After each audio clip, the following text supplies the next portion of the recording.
Plugged in.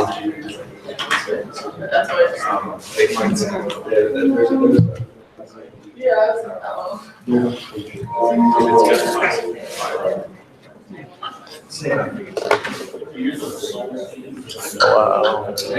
Yeah. I'm on vacation.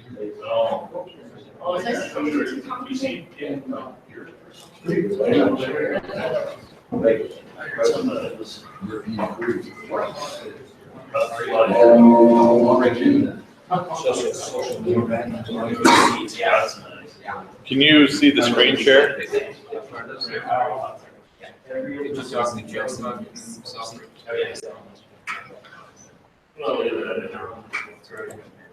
I see a camera.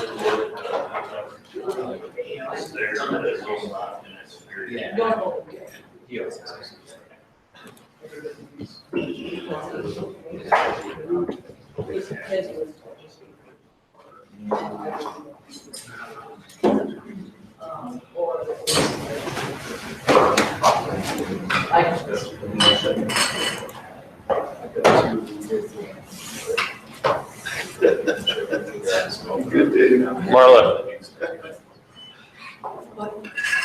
Are you able to fly yesterday? Yeah, there I am. I want that photo. I told Jerry I flew my first drone.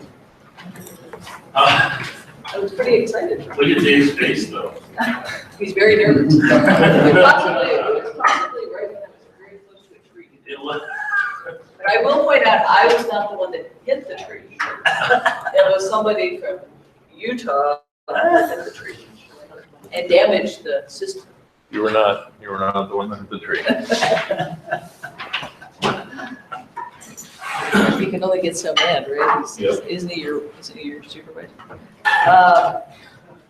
All right, so I think people, due to the weather, are hopefully dribbling in. We had a number of people that aren't coming back. I think Todd's not coming back, and Kelly is on his way to Hawaii, hopefully. So, anyways, the first talk date, you're up for soup trunking. Is that true? Sort of. You don't look completely unprepared for that. And Jim Stewart, my partner in my talk, is not here, so hopefully You said you figured about 10 o'clock. on his way. On his way. Very interested in soup trunking, right? Well, Kevin. And Why Kevin. is he joining? Devin, Kevin, I am and Mark. Kevin today. She's He is listed. Kevin. Barry is Kevin. Is he gonna be here tomorrow, you guys, for the Hawaii? I didn't see him on the list. So, we got our text on it, so. Oh. Yeah. All right, one of the things to kind of contemplate is, which Scott and Kelly and I were talking about, and I'm open to creative ideas, is we are, with the incorporation of WestNet, going to be very tight on funds for a combination of reasons. One, we're spending money on lawyers, and two, this meeting isn't one of our CIO meetings, so we didn't have quite as many people attending, and we're also helping fund the OIN. We are funding the OIN catering. So the budget will be very close to zero when we're done with this meeting, and we're done paying the lawyers. So for the next meeting, I'll just float out the ideas that I've heard. So Kelly contemplated whether we should ask for vendor funding to sort of be founding members of the organization, and I'm okay with that. I think it does give a sort of interesting connotation. We've certainly never done that with vendors before, so I guess we have to think a little bit about what that means. And certainly the quilt, for example, I tie us to the quilt because they're sort of a similar kind of organization. They have vendors who help. They're CIS vendors, but once they've been awarded, they accept money from vendors for receptions and those kind of things. But they're fairly careful about that. Obviously, IT takes a lot of vendor funding, and I think the vendors do have an influence over what IT does.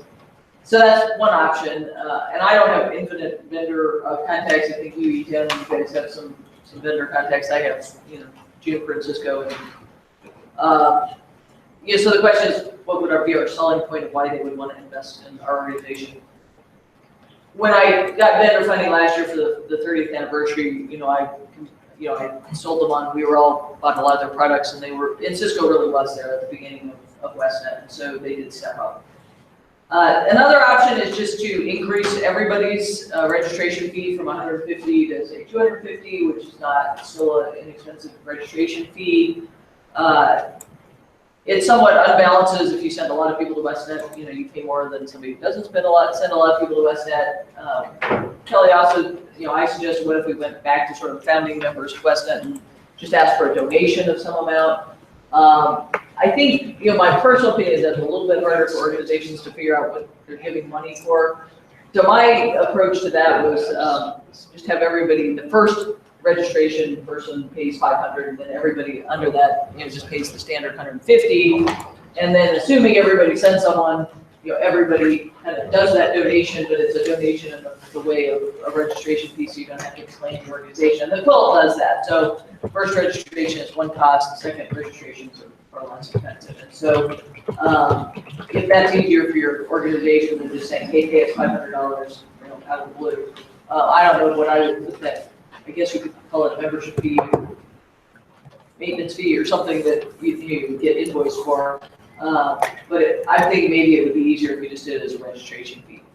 So those are some ideas. One way or the other, we're going to be coming back to you to kind of ask, maybe we'll do a poll as to which one works best, whatever. So kind of think about that. If you have other ideas for sort of startup funding, basically, to get a little bit of a pool in the pot, so that we purposely spent down WestNet to zero when we took it back from Utah, so that we didn't have a lot of funds to move. And we've been doing fine as long as we were just paying for registrations. But as I said, the legal fees and OIN have kind of zeroed out the budget. So any suggestions you have, certainly let me know. That's something we have to deal with before our next January meeting. You good, Dave? Did I talk long enough? Barry, let's have Barry start. Okay, Barry, you gonna start? So anyways, we're doing SIP. How are you? You want me to start, or you guys? No, you start. Okay. Take the whole time if you can. Take the whole time if I can. I don't know how to use this thing. Or, oh no, that's just a pointer, right? Where's do we have like a, No, that's a pointer and a clicker. oh, and a clicker. Oh, there's the up down right there. Okay. So there's a folder on there. Hold on. Okay, we're still getting yours going. Or should it hang out? Hang up with Hangouts. Yeah. Did you get that login? There you go. Alex.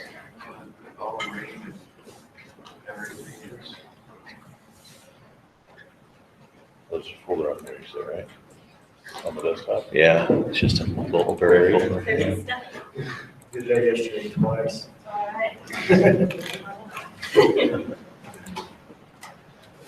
So how does- So color scheme. Oh, you need the number?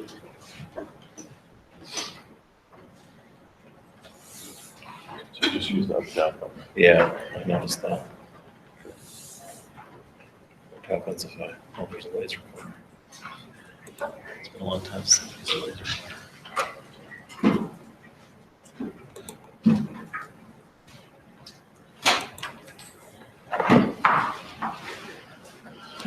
So, and it's good that Jim's here because he can correct me on any of these dates, but thought I'd give you guys an update on what we're doing with our SIP trial. About a little over 4 years ago, our CIO group with Higher Ed in Utah came to UETN. We weren't even UETN back then, and asked us, they said, hey, we're all interested in SIP.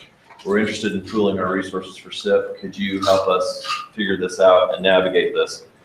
And so this is just, should this be? Oh, there we go. Okay, so what we've come up with, and I'll get kind of into the history and everything a little bit here in a minute, but where we're currently at is we have 2 carriers that we're doing a trial with. One is CenturyLink and one is Level 3. And that's been a little interesting, obviously, because CenturyLink is buying Level 3. That should close out later in the fall. But we've got 100, and I've stopped calling SIP trunks. And the reason why is because there's a lot of companies that will call a SIP trunk the main trunk line that you put into a carrier for multiple connections.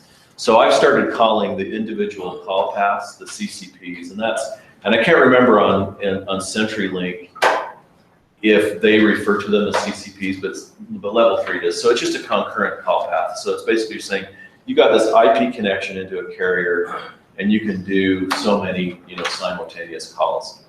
So what we got is we got 100 simultaneous call paths, 100 TNs, and 100 porta numbers from CenturyLink. And then we've got up to 100 CCPs and telephone numbers with level 3. Currently, we've only ordered 40 with level 3. And the reason why is CenturyLink is a free 1-year trial, and level 3 is a paid, so we have to pay it as we go. We've got very good pricing. We've essentially got Internet 2 type pricing in order to do the trial. Long distance is a cost for both carriers. Interestingly enough, for I think it's $32 a month, I can buy 10,000 domestic long distance minutes from level 3. So the long distance cost, at least on level 3, is just, it's almost a joke. It's so low in cost. CenturyLink, it's just based on our, whatever our state contracted rates are for long distance during the trial. We are doing our CenturyLink trial through our 10 gig. We have a 10 gigabit internet link to CenturyLink, so we're utilizing that for the connectivity to them. And then for the level 3, we are utilizing Internet 2 connectivity, and then we're using cloud-based SBCs that level 3 is providing. Since this is a trial, we didn't get crazy about putting in local loops and having failover and all those kind of things. Barry, did you do anything as in try to do QoS on that track? No, we haven't looked at that yet. No, we haven't gotten very far. I don't get into the timeframes. It's somewhat embarrassing that it's taken us so long to get where we are now, but there's good reasons why it is. But we're just getting started. So yeah. So we have 8 participating institutions. We have Dixie, SLCC, SUU, Weber State, UETN, UMU, USU, and UVU that have all expressed interest in being involved. And pretty much everybody said, hey, we'll take 5 concurrent call paths and about 5 telephone numbers from each carrier. And the idea right now is, make sure I spelled porting right. But we're not planning on porting any telephone numbers or trying any of that kind of stuff until near the end of the trial, because that's going to be one of the ugliest things that we do. So for right now, it's, we'll just take some telephone numbers and we'll divvy those up and give people telephone numbers. And really the five concurrent call paths is kind of more of a, more of a registration kind of thing, because the way that we're doing this is we're going to have one giant trunk group. So really anybody in the trial can use up to the total amount of trunks that are available at that particular time. And then, like I said, about 5 telephone numbers and then the idea at the different institutions is they'll either have a different line appearance, people that are trying this out, they either have that or they'll have a different phone or something so that they know, they're on the trial and trying SIP. Nobody's really planning on trying to do any kind of production mode or anything with this yet. That'll be later on. And then some of the questions, and I don't have all of our goals and all of the things we want to look at here, but these are some of the major questions that we want to have answered by the trial.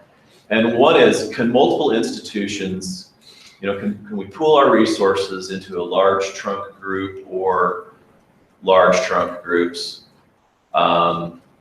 And save money and time and resources and all those kind of things on doing that. And can carrier diversity be provided? Let's see, Ken. Yeah, so can carrier diversity provide redundancy for both outgoing and incoming calls? Now, outgoing calls is really easy because if you have multiple ways to get out of a PBX, you can choose multiple ways. The incoming is very difficult. However, The one thing that we're seeing as a positive with the merger of Level 3 and CenturyLink is we may have the only possibility out there of looking at carrier diversity because they're going to be one company and they're planning on kind of keeping both of their networks. Now, as it turns out, in Level 3, or in CenturyLink outside of the 14-state region, they actually use Level 3 SIP. They just rebrand it and do some things, but the back end is there. But in the 14-state region here, it is a separate network. So we're dealing with two separate networks. So we're currently kind of talking with both of them, except for they're really not able to talk about it because of the merger. But once they merge, there might be some things that can be put into place to make, that dream of incoming call redundancy with SIP a reality. Right now, it's not, because there's really no incentive for people to support that, right? Because that would mean, you're going to take business away from them and give it to somebody else. But, maybe, so there's kind of the two major things. And then the other thing, what about billing? How do we bill for the trunks or the concurrent call pass? How do we deal with long distance? Do we just not worry about long distance, and do we just carve up the long distance bill and just, divvy it up based on usage, or however? Those are all the kind of things that we're going to be looking at and trying to figure out. And there's a whole host of other things as we get further into this that we're going to be. I'm having a hard, I don't know why, but I'm having a hard time reading right there. Oh yeah, and how can all that be handled? So our current status, the situation with CenturyLink is we have to have an SBC installed. Cisco has donated an SBC for the duration of the trial. That has been installed. The trunks are registered. They're ready to go. This happened just about a week ago. And James Brown, who's the UATM project manager, and this is currently working with James Wilkerson with Slick to get the first initial trunks up and running. There's some connections there. James is the advocate for that area. Slick is currently doing SIP. And so we wanted somebody that could just jump right on that and figure it out and see what kind of issues, and then others will follow after that. CCPs and TNs are on order with Level 3. I'm expecting those about now. I was told the end of last month, first part of this month. We have kind of delayed the Level 3 because we have to pay for that. We wanted to make sure that we were ready with the CenturyLink before we paid for and got the Level 3 stuff going. So that's well underway. And then of course like I mentioned, others will follow on here. Cindy has mentioned, hey, as soon as we're ready, and James will be in contact with you to get those going. And then so this has always been the general plan. I've always thought the reason why we want to do a year, we had a lot of people says, well, why don't you do a 3-month or 6-month? And I says, well, I know that there's going to be about a quarter's worth of contracting and negotiating and figuring all this out, and then and ordering and doing all that stuff. And then, another quarter of installing stuff and waiting for stuff to get installed and coordinating with our participants and all those kind of things. And then so we thought, well, then we'd have another 6 months of a good trial. The first 3 months of the trial is going to be kind of getting our feet wet. The last 3 months of the trial will be everything else that we want to try out and do. And so we're about, this really started getting going really strong around supercomputing time last year, and then the first part of the year. And so it's kind of hard to tell where we're really at because we're on the hook for a year with Level 3 and we just barely ordered the trunks. And I don't know if CenturyLink is going to count a year from the time they installed it. That's what we're going to push for, is a year from the time that the SBC was up and running and registered. So we're, we basically got a year from now. So in some cases we're ahead of the game because we've handled all that 6 months worth of stuff, and we may have a full year of usage that we can get out of this. Or in the worst case, we're a little bit behind because it's now June, and we may be looking at it that we're about 6 months into the trial. But it is a trial. That's part of the trial. That's why you do it. You want to see how the companies react, how they deal with you. It's been it's been a little, this challenges slide. It's been one of the challenges that I'll jump right into is just been, the free trial nature with CenturyLink. That was offered quite a while ago, and then we had new people involved, and then we had to work through that. So we had big challenges procurement. Because of the way that we originally wanted to do this, we did an RFI in the middle part of 14, or no, was it 14, Jim? Yeah, I think it was the middle part of 14. And out of that, we got some information about who the players were and what we needed to ask and all those kind of things. So when we did our RFP for WAN and internet circuits that year, we included SIP within the RFP.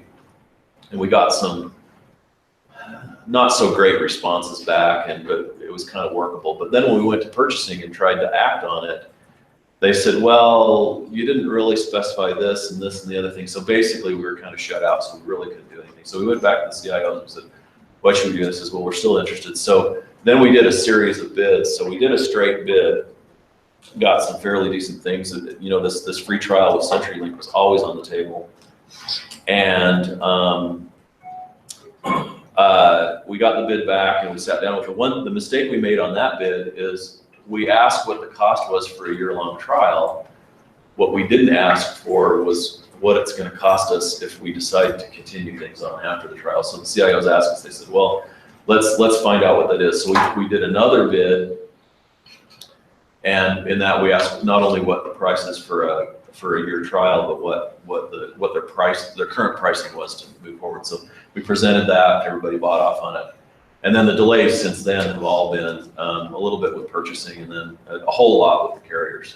So like I mentioned, we had delays with CenturyLink just because of the free nature of their stuff. And then I think Level 3 changed their offering 2 or 3 times in between all of this. We've had to navigate that.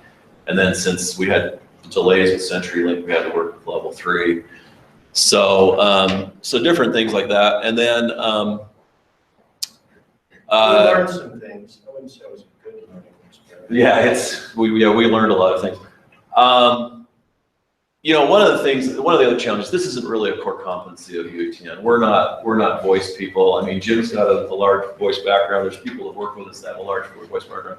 But UATN's core competency really is not voice. Our core competency is circuits and, the kind of services that we've been doing that. So we've been learning a little bit about that. The other challenge I didn't put up on here is SIP is still a little bit of a moving target. I mean, it's solidifying in the market, but every carrier you talk to is SIP, they're going to call different things like the trunks. Some of them call Conquer Call Pass. Some of them provide bursting where you can buy 50 trunks and then you can burst up to 100. There's all of these different things, and the pricing structures are just insane.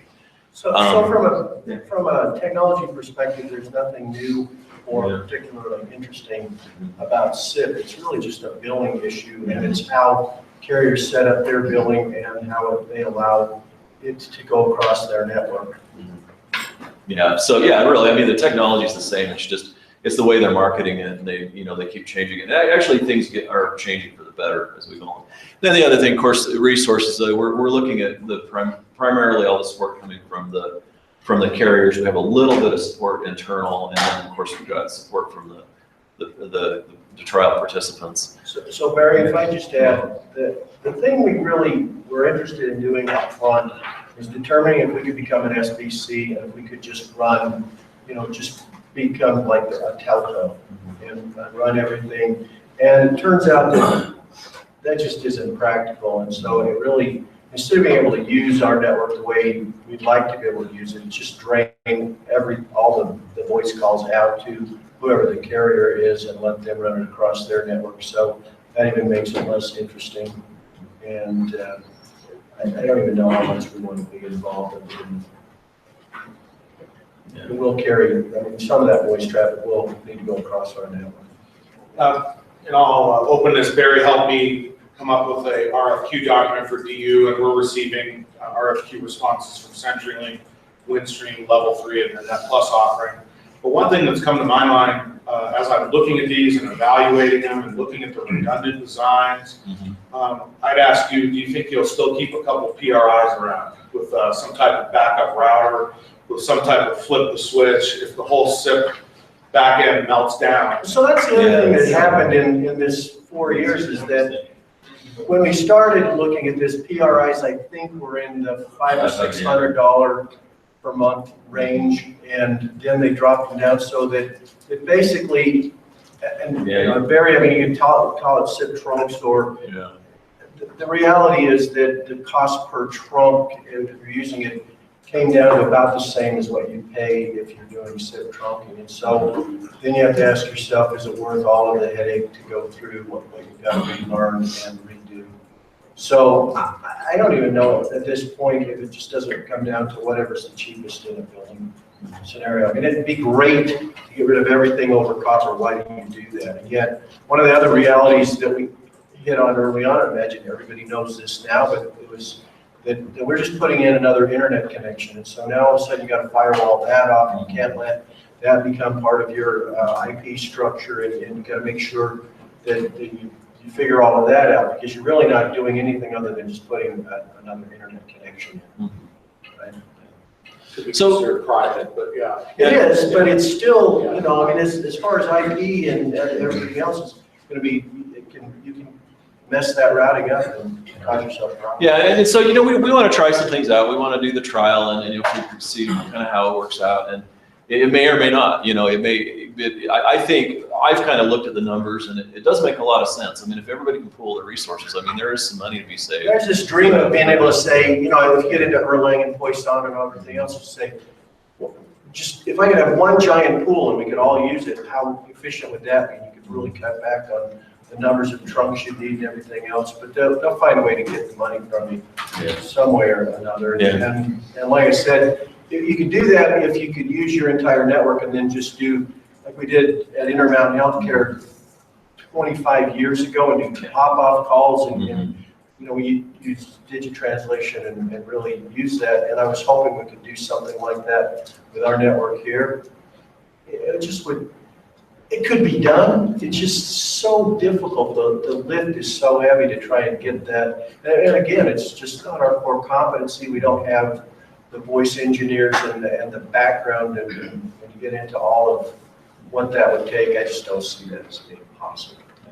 And then we're also starting to see the carriers push back a little bit. Now, interestingly enough, CenturyLink really hasn't, and I would expect them to be the first ones, but Level 3's already started pushing back with me and going, you know, this kind of sounds a little bit like resell, and we don't really want you guys doing that, you know, so it's pretty obvious, but, you know, that stance will change and you had mentioned about PRIs and the pricing.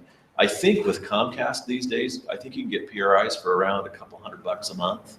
The only problem with, and that's actually SIP, but they don't deliver it with SIP, they deliver it with PRIs. So now everything's SIP. I mean, everything is packet switch. Yeah, everything is SIP on the since 1980 something probably. Yeah, and one of the things that we have talked to some people about, which is a challenge, something you ought to look at.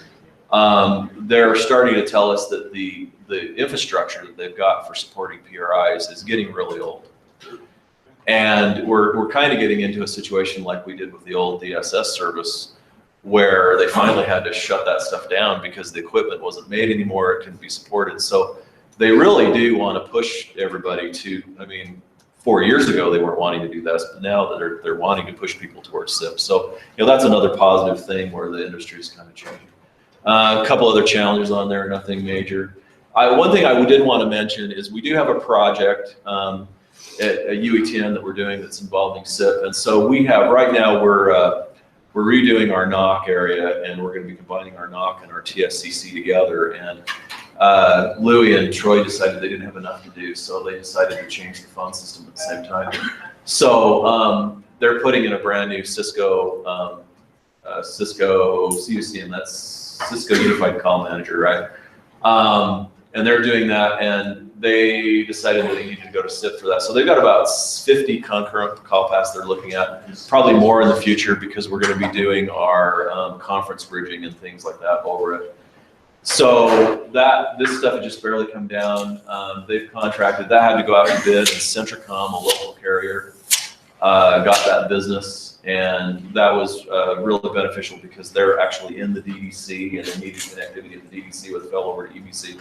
So they'll be installing some sort of a circuit in the EBC so they can fail over for that. And you know, this is one of those situations where it's a production. This is our bread and butter. This needs to be up 24/7.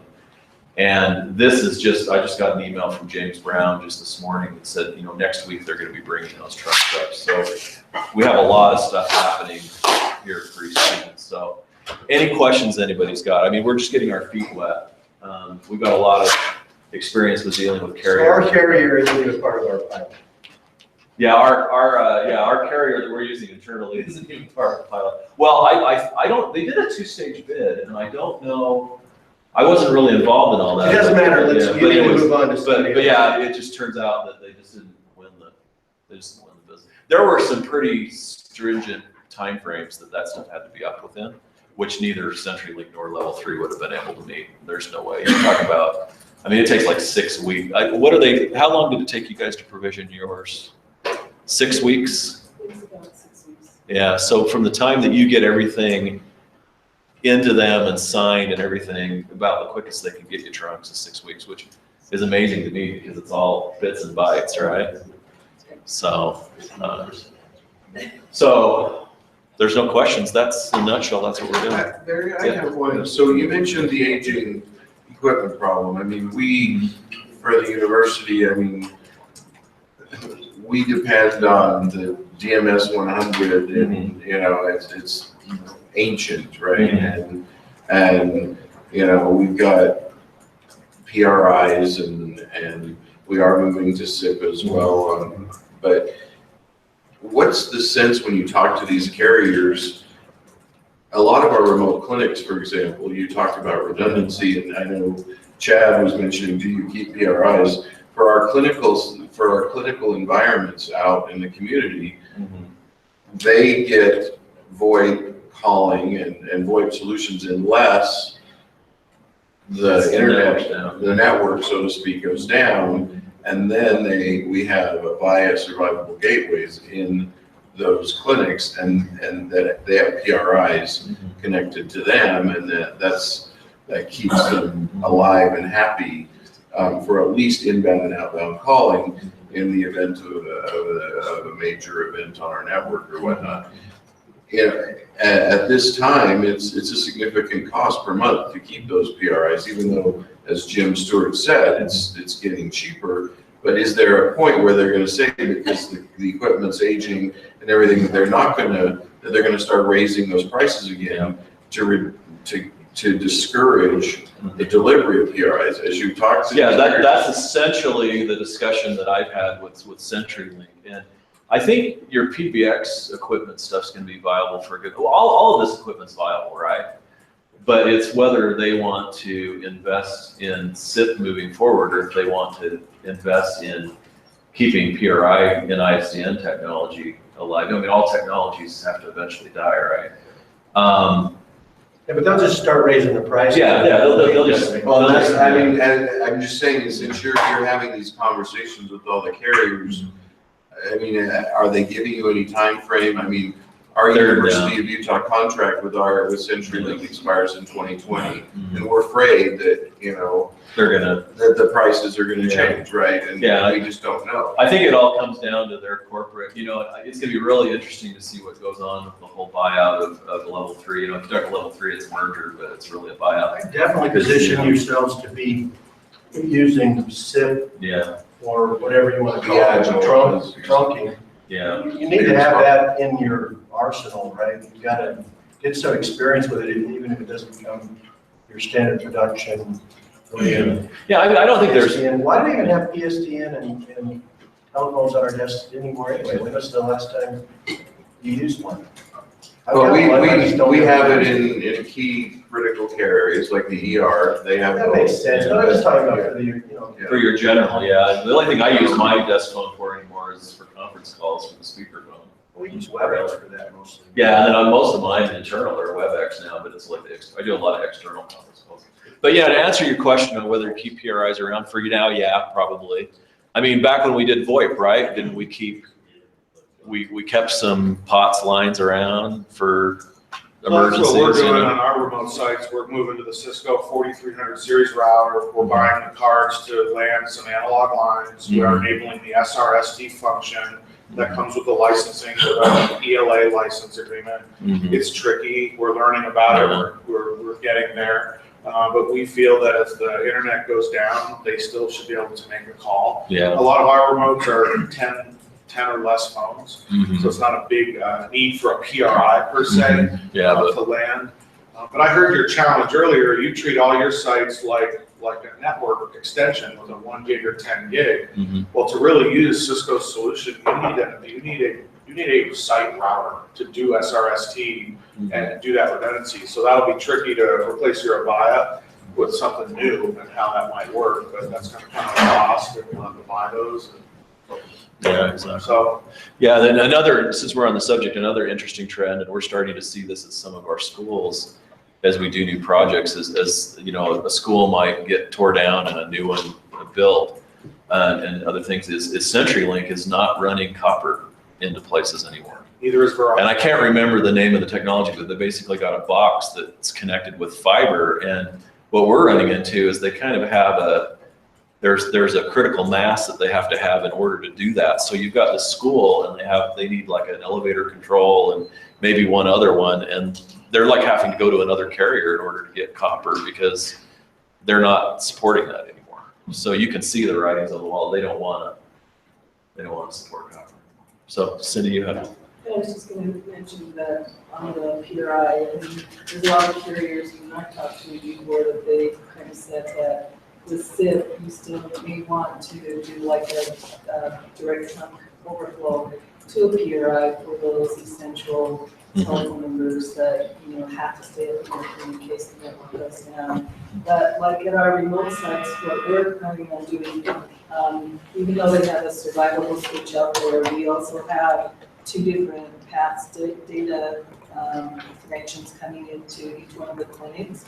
And so when we decide to deliver SIP to them from our network, we will just route, okay, if it's on CenturyLink and we're going and something happens to the CenturyLink circuit, we can route it over Comcast. So we'll still be able to route SIP to them as well.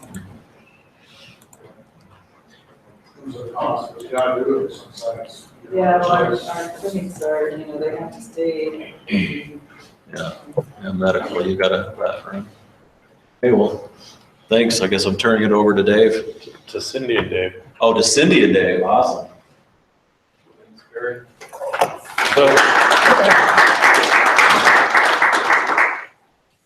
So we have a whole 13,000 numbers that we need to port over. Cindy's been leading this charge for a long time, and I'm going to let her explain why, and then we're going to talk a little bit about some of the issues we see.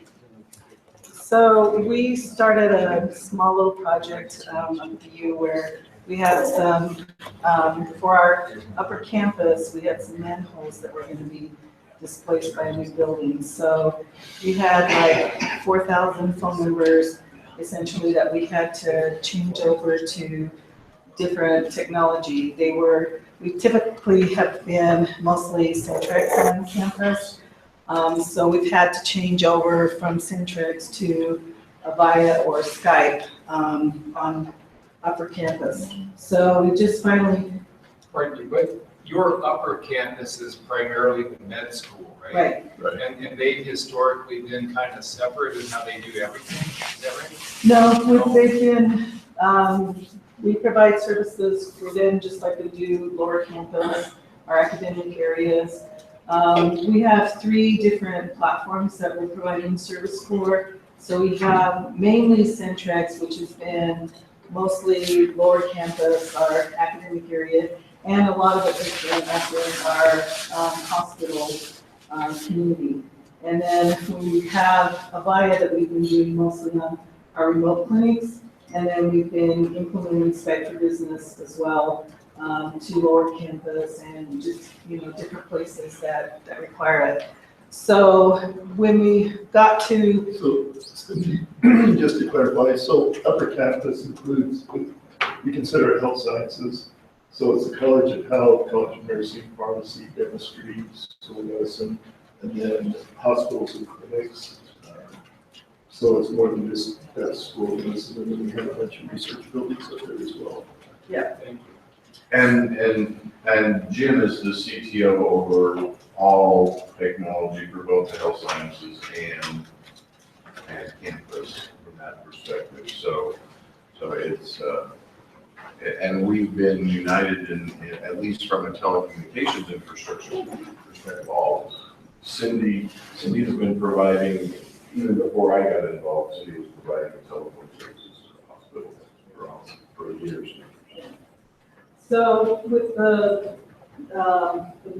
disruption of services to the hospital, we were trying to figure out what was the best way to really provide a more redundant type of infrastructure to them. And so we started looking at SIP, and we bought off the UBN contract, the SIP trunking, and we're going through CenturyLink right now to provide the services. But it's going to give us more redundancy than we had before. We have 2 core switches that provide trunking or phone lines to our PBXs on campus. And so we will end up providing, because with CenturyLink now going with them, we're able to do more of an enterprise type of solution. So we'll have, before we only had our PRIs coming through one central office.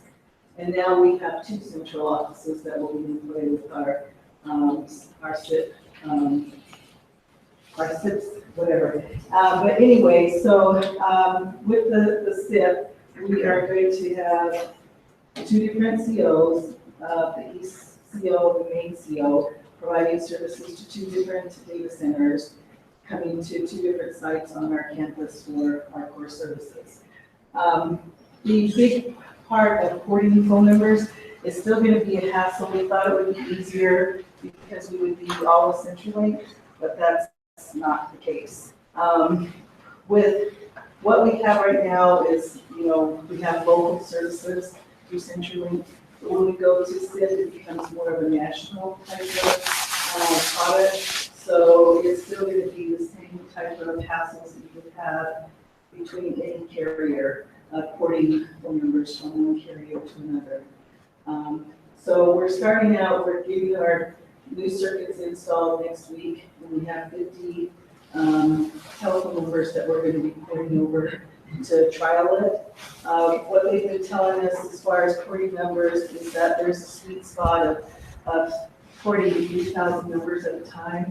But with those 3,000 numbers, the time that it takes to port them could be anywhere from an hour to 2 hours or something like that, which causes a little heartburn for us where we have the medical center, because we don't want them to be down that long. So we're trying to figure out how we get the port to in smaller slices so that they won't be down as long. However, with porting numbers, I know that some of you understand that with porting numbers, it takes, if you set a certain number of numbers to port, like if we say 3,000 numbers this month, we have to wait 30 days before we can port another batch of phone numbers. So that's one thing you have to run into. Does it matter what size the batch is? I mean, if you port one number, you have to wait 30 days to Yeah. get more? It's cost too. It's a serial process. Yeah, So if you have to stop, like in the middle of a port, like because there's an emergency happening or something, you can't start again for another 30 days, even though. yeah, people and wait. we ran into that problem even with, I guess there's Zayo now, but porting numbers to Integritel or ELI, it always took us 30 days. If we had 5 numbers we wanted to port today, we'd have to wait 30 days to do another port. So that is one big problem with porting numbers. Just so I understand, you're doing 3,000 at a time, and then you're waiting 30 days, and then you'll do another 3,000 in 30 days and 3,000. So you're out to, 5 years later. They said we could do more than 3,000, but again, the timeline to port those numbers, it takes time. So we don't know that, if we said we're gonna port 8,000 numbers, it may take 8 hours. I don't know. I'm hoping that that's not true, that it still maybe take 2 hours, but where we have some critical areas, we can't have them down for 2 hours. and this is because of your construction? This is because of our So construction. they dug and They're wiped getting ready out to, that, all those numbers Yeah. and so what are those people doing now? So we changed them all over. We moved our PRIs into another area, and so we're providing that service via our fiber backbone to the hospital. And so once we're ready to do all this other work, we will port them over. This is the same project I mentioned yesterday, the 3,800 plus phones that we had to convert to VoIP. They had a choice, they could go via VoIP or they could go Skype to VoIP. And previously they've been copper, Centrex, and that's the same project. Yeah. What you're not hearing is a stress in Cindy's voice. One of those projects where they came to us and said, oh, we're building this new building on top of 60 manholes, and here are the timelines. Don't make us slip the timelines. And so IT was put in a position where we had to, one, build a redundant fiber path just to reach the core of the network as well as move 4,000 copper lines. We've had to basically rally every troop possible to as pretty contractors to pull this off. And we were sure that they would start digging before this was all done. We had to see what they told what's up there. They dug around this. We've got fiber and copper running over the hole 20 feet below it with a metal beam across it supposedly supporting our entire infrastructure for 16 buildings. I'm gonna show this in my lightning talk, actually. I'm gonna show you pictures. It's quite amazing. You guys will not believe it. So we should have a presentation by your project management office, right? Well, that's been, boy, a phenomenal effort. We have just a top-notch, a couple of project managers and the work of Cindy and others to keep this on track. It's been almost miraculous to see how this has come together, and we've been able to meet the timelines, but they've done a great job. Yeah, you'll get to see the pictures. It's been hairy because it's a short time period that we had to move and get all this in place. And so that's kind of why we first went with the PRI route, just to remove PRIs and everything out of the hornet's nest or the death, what was it, the manhole of death. So we had to move them out of the manhole of death to something else and then provide service over the network. So now we're getting ready to move over our SIP stuff, and we're trialing first the old campus. We're putting them all on SIP first, and then once we feel comfortable with that, then we'll start looking at our remote sites, probably starting with some of our newer remote clinics with SIP going forward. But we do have SBCs in place that we've purchased. We have some that are virtual that are in our downtown data center. And then we also have hardware actually at EDC to provide connectivity back into our two different cores. So Cindy, there is a cost from CenturyLink to port these numbers, right? Yes. And you're porting from CenturyLink to CenturyLink or from CenturyLink to level 3? We're Off putting, of their analog onto their, So within the company, they're charging you a porting charge? and there's a delay. they charge us all the time anyway. Yeah. Port numbers from Centrex to PRIs, we pay the port charge. So in my RFQ, I asked that, we're level 3 for local and for PRIs and want to go to maybe SIP. They said they'd waive the porting charge within level 3. And then, Yeah, level 3 has changed their Go offering. back They do to not people charge and for say, porting. hey, Yeah. give us our port. So it's interesting to hear that. Okay, thanks. Yes, and that's another thing with the industry, it's moving and changing. Level 3 is saying we're not gonna charge you port numbers to, the traffic people. CenturyLink's like, well, what are you gonna do? We're gonna go ahead. And it sounds like the technology, they're kind of mired in kind of old school technology, right, for the ports. Like SIP's new technology, so technically it could probably move really fast, but the rest of their back end is all based on the 20th century, and so interesting. I think it's more of it going through all their different systems, because that's what we found with even Integratel. It was moving the information through their billing systems or their back-end systems that makes it take longer, like the 30 days.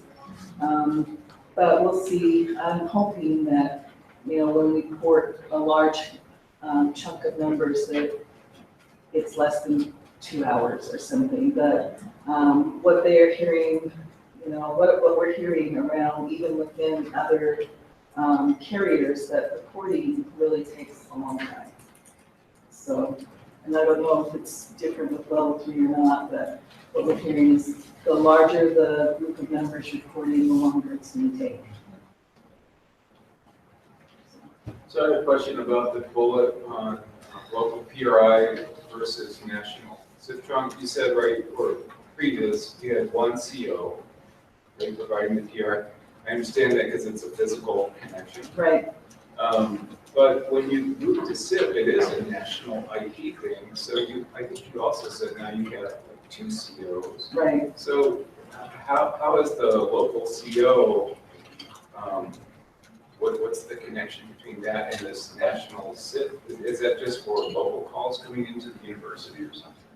I think their back-end core is a Microsoft core network. And so they can bring in services to different COs. And so what we're doing is our primary link, we're going to have around 541 sessions. And if something should happen with our primary link, then it will fill over to our secondary route coming in. And that is more on a national level. We couldn't have done that on the local level. So, Can you talk about the last item? Yeah. That's what I was alluding to the other day, being IP packets and with the session border controller, we can actually put scripts in the session border controller and say, if you're trying to spoof an outside number and you're coming from a national trunk and you're spoofing your from number as someone inside here, we can block the call. That's one of our big problems. We don't have that now. That's getting pretty popular because I've only got the one, but I can let Cindy know. But I got a call the other day. It was like an internal, like University of Utah phone number, and so I answered it, and they were trying to sell me a vacation.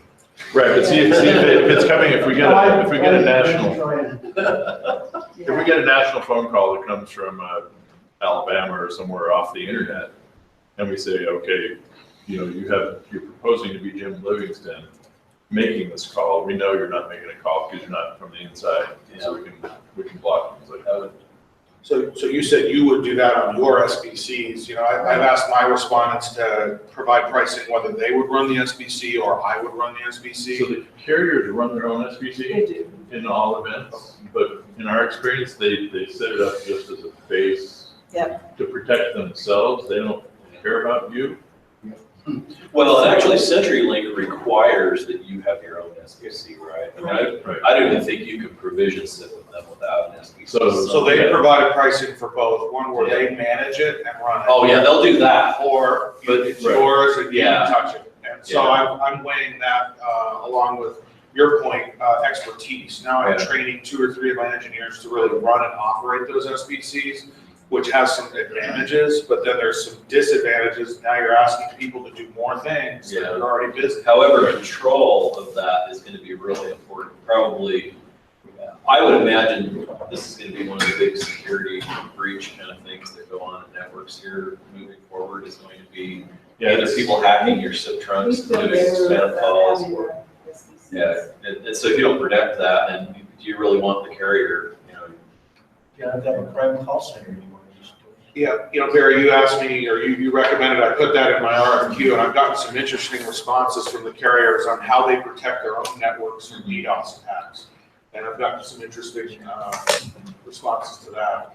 I think no matter what, whether I run them or they run them, I'll have tabs on either side of it so I can see the traffic pre and post SBC. That's a must, this instrument there.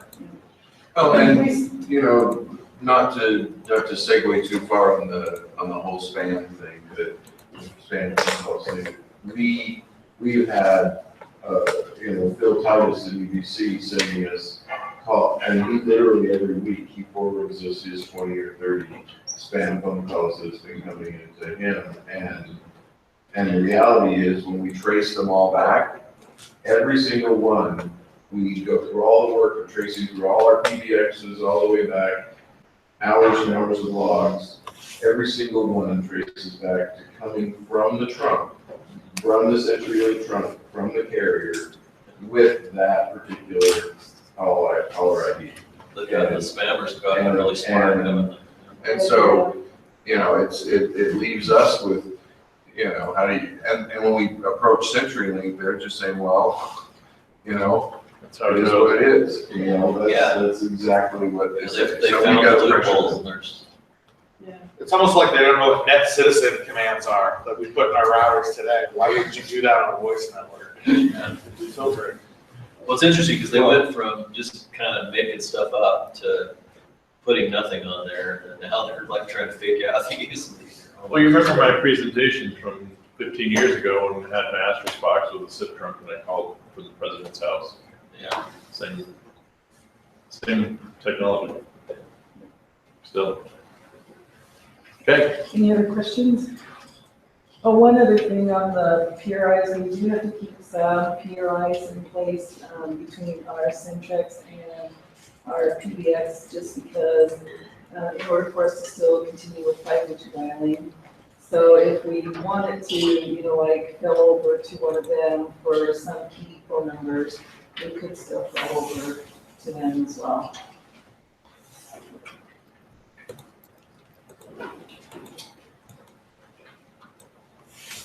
Okay, who's next?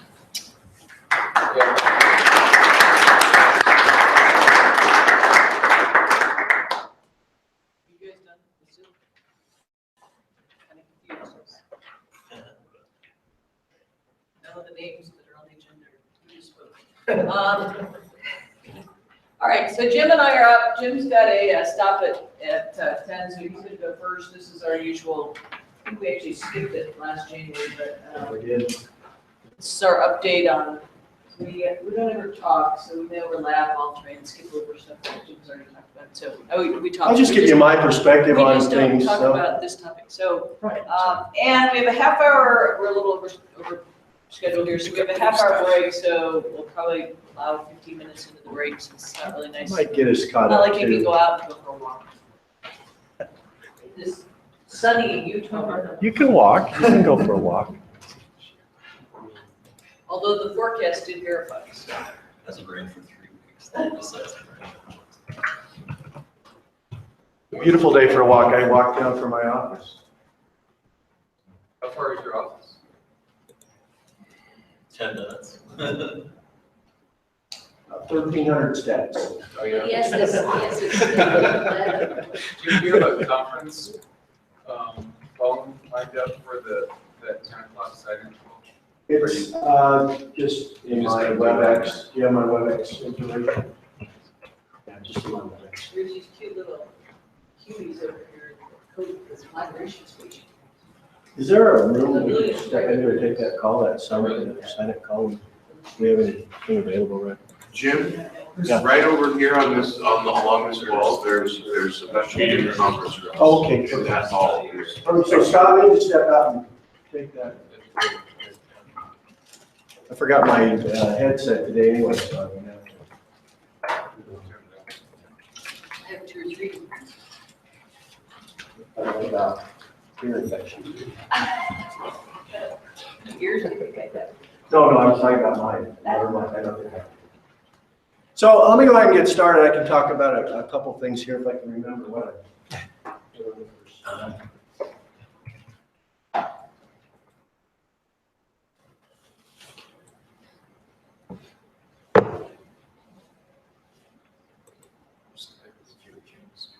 Oh, that's right. Oh, yeah, that's good to be installed.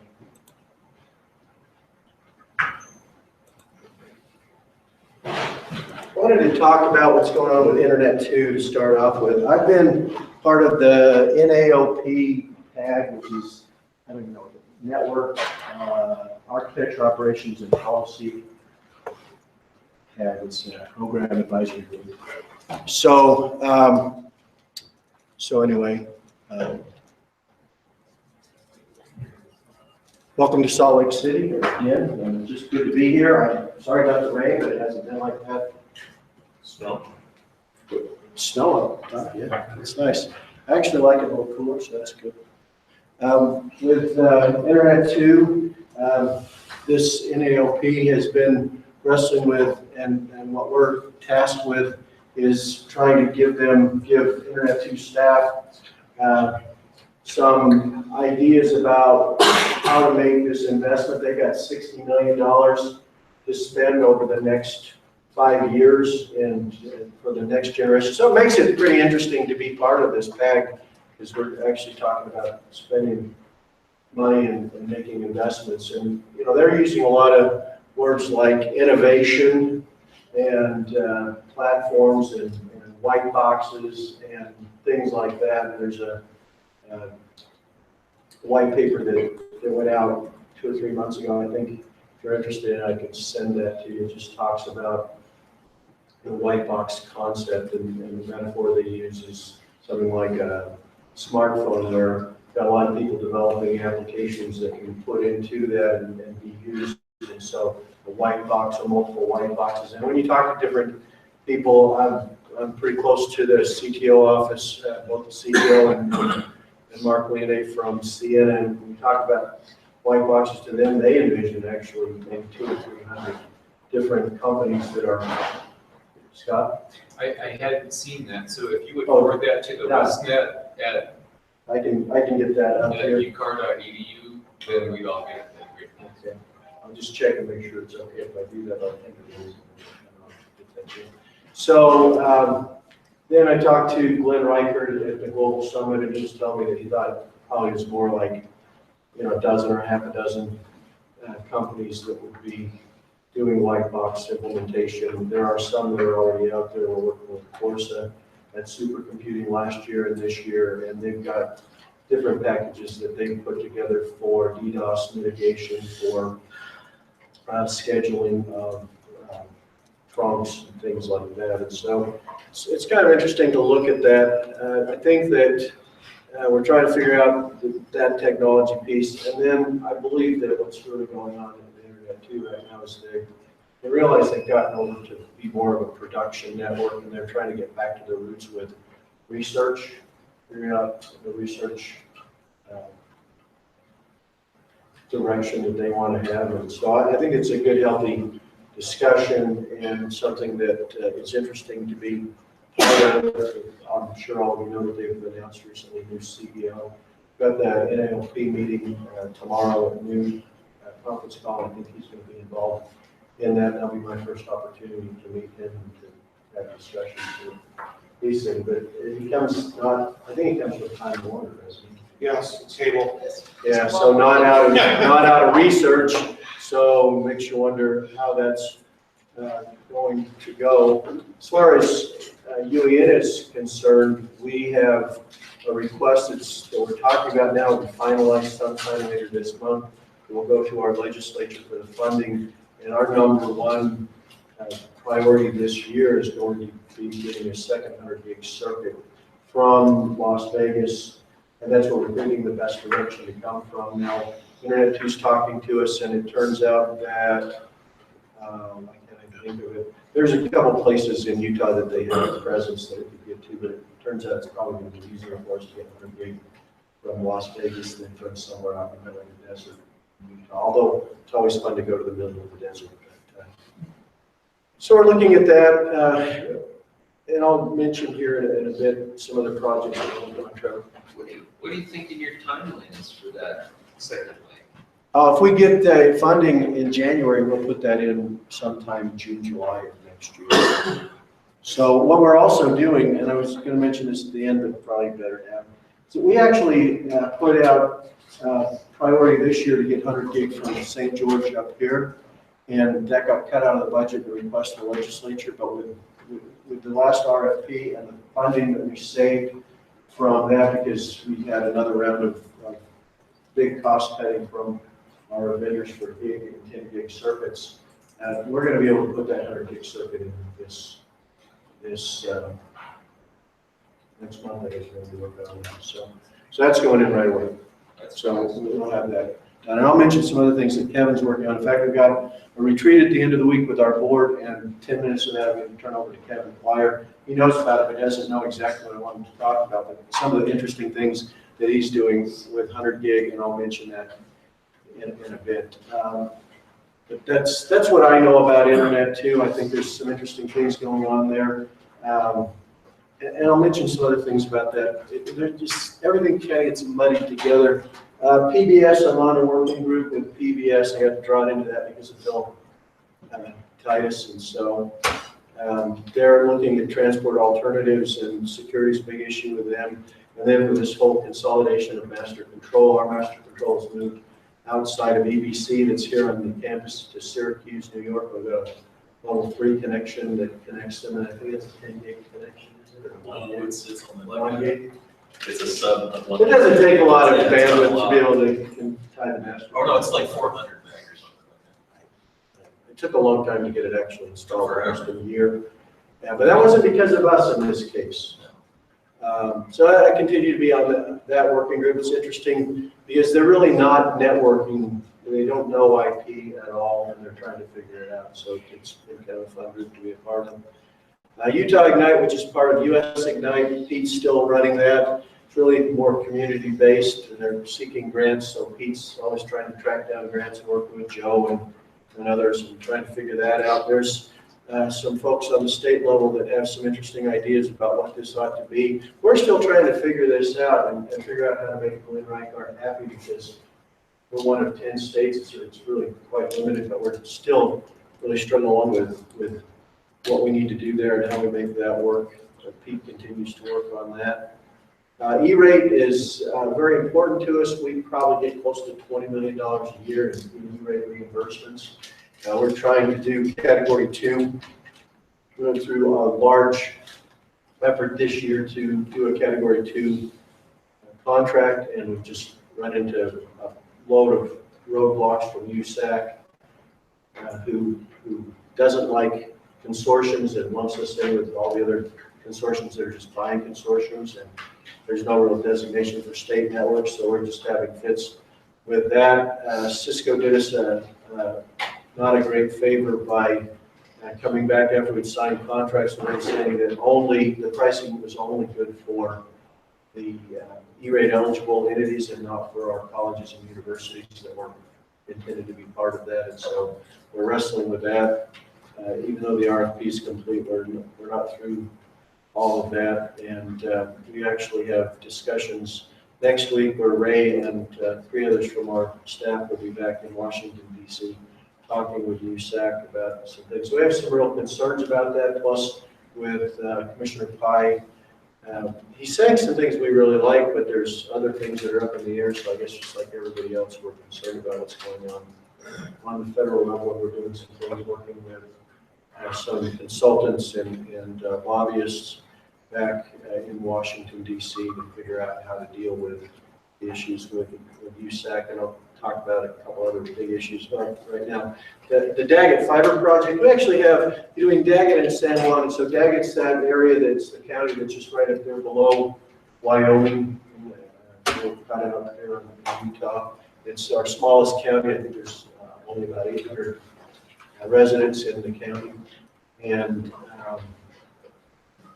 they have not had fiber there. Hard to build fiber there without some help from the federal government. So we've actually put together a coalition with our Department of Transportation, ourselves, and the federal government to put fiber. It's about 70 miles of fiber in Daggett County that come from the Vernal area. We awarded that contract earlier, a year ago, about 14, 15 months ago. We still haven't gotten approval from the SLD, and USAC has been holding that up. So that's another reason why Ray is headed back to Washington, D.C. to try to figure that out in conjunction with that. So the Daggett fiber is about 70 miles, and it's about, we get about 80% reimbursement on that. The San Juan's more interesting. What's the cost of that? Just curious, because it's only. It's around $5 million. How much fiber? 70 miles. Not how many strands? Oh, strands. I don't know the actual count. We're getting 72 counts, 48 counts, something like that. But because Strata's putting a lot of additional dollars, so Strata's putting 2.5 million of their own money into this. So we're not paying the full lift for this, and so they're, however many fibers they put into it, I don't know. But I know we're at least a 48 count that we have access to. But I think it could be more than that. San Juan's, About $6,000 a household. Fiber. yeah, it's one of those crazy things, but you know, it's even crazier down here in San Juan County because it's 200 miles of fiber. And the last 100 miles is from Monument Valley to Navajo Mountain. And if you ever drive out to Navajo Mountain, it's a nice little community. The 2 times I've been there, there were actually no drinks or chips in the vending machines, and you couldn't. There was nothing to buy there. If you didn't bring it with you, you didn't have it. And it's a long trip out there. So that takes that almost doubles the cost of the San Juan project. So that's going to be about $12 million. But we get about a 95% discount through the SLD to build that out there.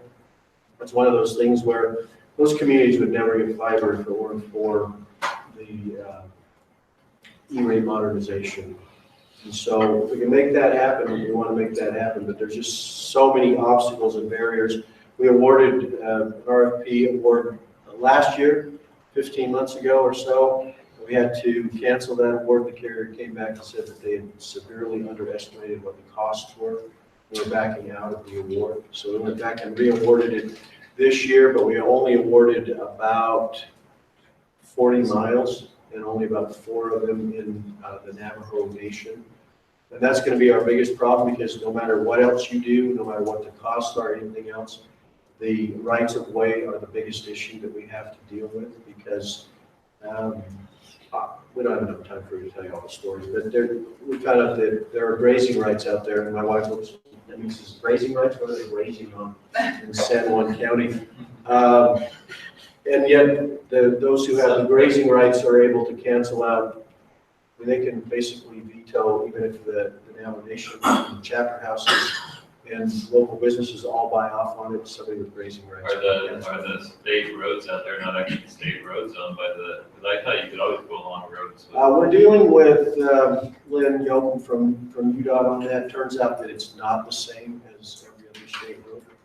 Wow. So well, and when we started to talk about it with the Navajo Nation, they said, well, we had one group that tried to go around us by putting in radios, and we said, you know what, we'll just have to have you pay us rights of way for using our air.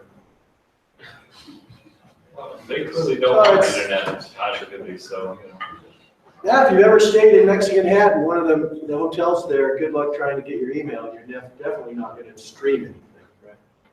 So we are going to award that additional 160 miles in San Juan County next year. It turns out there's one more year in E-rate modernization, but it also remains to be seen if the SLD or FCC or anybody ever actually makes a funding commitment for those. We're still looking at that, and we're going to make that award. We're going to put that RFP back out early in the fall. We think we can award off of what's already been given to us. We'll just need to redo that. And there's some concern because what happens is you don't get any, even though it's a 95% reimbursement, you don't get any reimbursement whatsoever until you pass light. So you've got that last 100 miles, and you've got to pass light to an eligible site. So you've got to get all the way to Navajo Mountain School and pass light all the way back to get reimbursement for that last 100 miles. So if you start out and you don't finish, there's a real problem. So we're trying to figure that out, and we'll continue to work on that. Supercomputing's become one of those things that's consuming a lot of my life. And we've got 16 was in Salt Lake, 17's in Denver, and we're well underway in the planning. We just had the June meetings in Denver last week. Dallas is at 18. I'm part of the management team on that, and it's going back to Denver in 19. I don't know where it's going to be in 20 yet. I don't think it's been announced, and there's different rumors, so it probably is not coming back to Salt Lake for a long time. It definitely won't be in Salt Lake in 20. But it's been interesting to be a part of. I'm part of the architecture team this year. We're looking at NFVs and I just put all these up for fun because I couldn't tell you what all of they are. Network, function, virtualization. Yeah. So white box is basically to do that, and then software-defined exchanges are still important. We're talking about data transfer nodes, and Marla has been working very closely with Joe Manfredi and looking at being able to put some semi-permanent or persistent, at least, infrastructure in their Cheyenne facility to be able to continue to look at this. One of the problems with internet or with supercomputing is that the motto is a year to plan and a month to build, a week to show, and a day to tear down. It pretty much happens that way.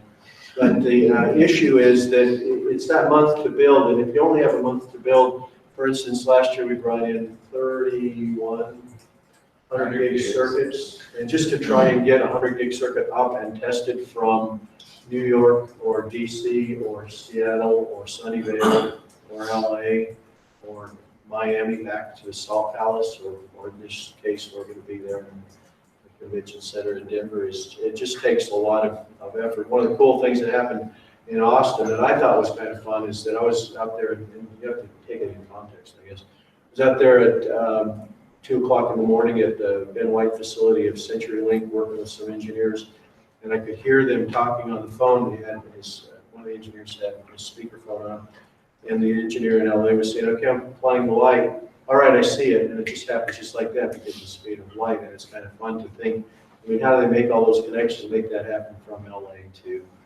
the Austin Convention Center? A lot has to happen to make that take place, and Ryan's part of our WAN team, helped us out. I was going to say, Jim, we got quite a few people here that are involved in this. Brenna's new to WestNet, she's going to be going down. Oh, yeah. Scott, and myself. Perfect. I don't know who else in the room, but a lot of WestNet representation. Well, and I just get down to, we're looking for research projects. I was at Scripps Institute at the quote meeting in February. I was talking to the director there, and he was telling me that they have grants to put GoPro cameras all throughout the oceans of the world, and they're going to get 4K footage and have that available. I'm thinking, wow, we should be showing that at SC. And then I started thinking about, there are a lot of those other kinds of things that are happening out there that are big data and that are pretty cool that we could be showing off. So if you're familiar with, and I'm more now involved with the NRE, which is the Network Research, I don't know what it stands for, but anyway, platform. So it's interesting, and if you want to be involved in this, or if you know, you can be involved without being that volunteer and showing up, but if you know of interesting research things that we could show off, we're really trying to expand that and figure some things out with that. We love the collaboration that's going on between, and we look at the Pacific Research Platform. I know Internet 2 is talking about doing a national research platform and having FRGP involved. Joe Manfredi at Starlight, and he's the one that's leading up the Cloud Consortium. We've got Harvey Newman at Caltech, and then we've got all the folks out at Singapore, and we've got SurfNet and Kees de Lot, who's a professor in Amsterdam and who's been working closely with us. So there's a lot of fun things going on there. The volunteer programs, we had 2 of the wins, which are women in networking stuff. IT networking. Oh, okay, that's right. Yes, that's what I see. Okay, but anyway, that's pretty cool. We had 2 of the participants on the WAN team last year. We've got students, and it's interesting because Umar Khalil from Virginia Tech was on our WAN team last year. He's a student, and then I looked at his bio, and he's doing all this network research, and he's about ready to get his PhD and this. And so, yeah, there's students, but yeah, they're pretty amazing.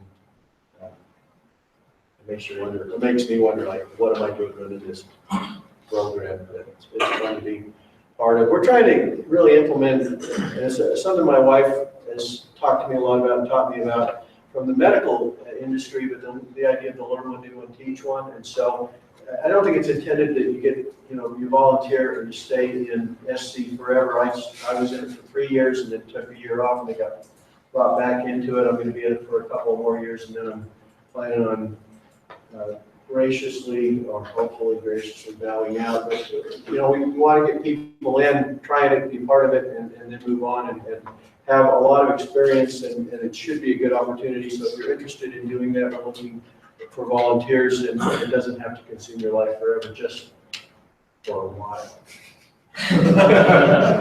Just 3 months. I want to talk to you about some other projects that we're working on. We're looking into identity access management, which really is, I've consumed a good bit of my time since December, January timeframe. And in looking at that, we looked at what was going on. We talked about doing an RFP the way that North Carolina did an RFP. We looked into that. Turns out that North Carolina is dealing with millions of records. They're using the race to the top dollars, and they are putting, it's costing them millions of dollars a year because they're just trying to deal with the IDP, the identity side of this, and just trying to figure out how to keep track of identities of millions of people. And so that's consuming a lot of their cost. And we only have 37,000, 45,000 identities that we're going to have to keep track of. So we can sort of bypass that and just say, we already have those identities in our network. We can put up an IDP and just transfer all those in and deal with them that way. So then it really becomes to us, what do we do beyond that? And it just comes into that service provider piece. And so, I've learned a lot about SAML social gateways and about SAML, and it comes right down to, for us, and I think for probably a lot of us, is going to be, what do you do with SAML, and your applications just have to be shibbolized or SAMLized or something, and it turns out that more and more are, but there are a lot of these legacy. And that, to us, is the biggest problem, is that most of the legacy things that we're dealing with, we still have in place, are not SAML compliant. We're going to have to go back and redo that. So we've come up with it, and Kevin Branson, my software development manager, has put together a plan. And just to tell you, I missed the way that shows you the differences between the way the technical minds work. But from my perspective, I had it broken down into 3 project phases, and he came back and has broken it out into 7 project phases because he just added a bunch of detail into that, and we're going through costing that out. And I don't know what that's going to take for us to do, but I haven't even really been convinced that there's a use case study that I don't know what's happening in our web hits are going down. We're trying to figure out why that is. And so one of the guesses is that it's because the folks that are logging on are having to do multiple logins, and if we could just get something where once they log in once, they can go to all of our services, that would help. And I'm not sure that that's why we're losing hits, but we're thinking about that, and so we're going to have to go back and give that a lot more consideration. Edge rumps, one of those things where started as an idea when we did an assessment at King District in southern Utah a couple of years ago, where they were just saying, hey, the use case is we have our students that go travel all around the state for debates and for athletic events, and they get someplace and they've got Chromebooks and they can't get on the network and they can't get to their homework, and what can we do about that? And we just said, well, wouldn't it be great if students could authenticate wherever they go? And what do we know that gives that authentication edge? So we started talking about that, and the vision now is that we have over 1,500 sites, that it would be great if all 1,500 of those sites became service providers. There's no cost to being a service provider.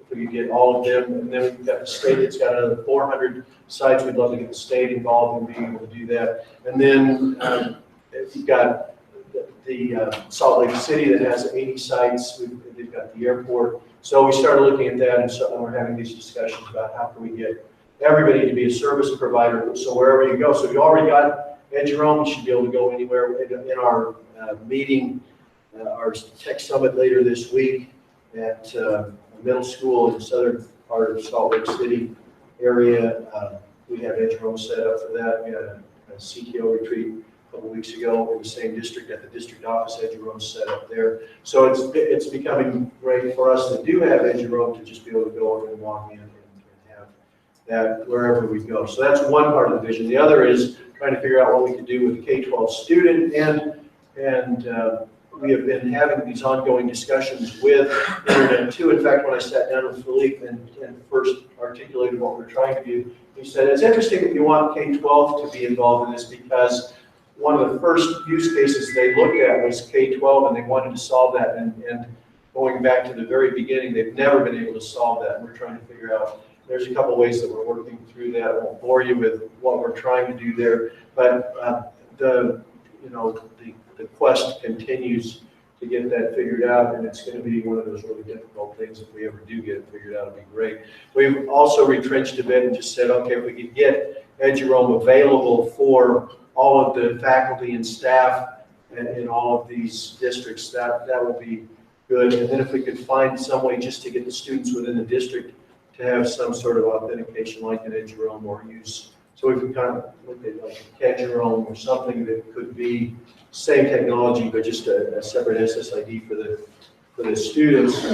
Philippe doesn't want to do that because he doesn't want to get too far away from the Ed Jerome ideal of its access anywhere. They're looking at doing GovRome, Internet 2. We're talking to them, trying to actually negotiate pricing, because as much as they've looked at this, they've never really actually figured out pricing for the SegP or USUCAN or whatever you want to call that segment of the environment. And so we continue to work on Ed Jerome. That is one of the major initiatives that we have, and one of the visions that I personally have of being able to make that something.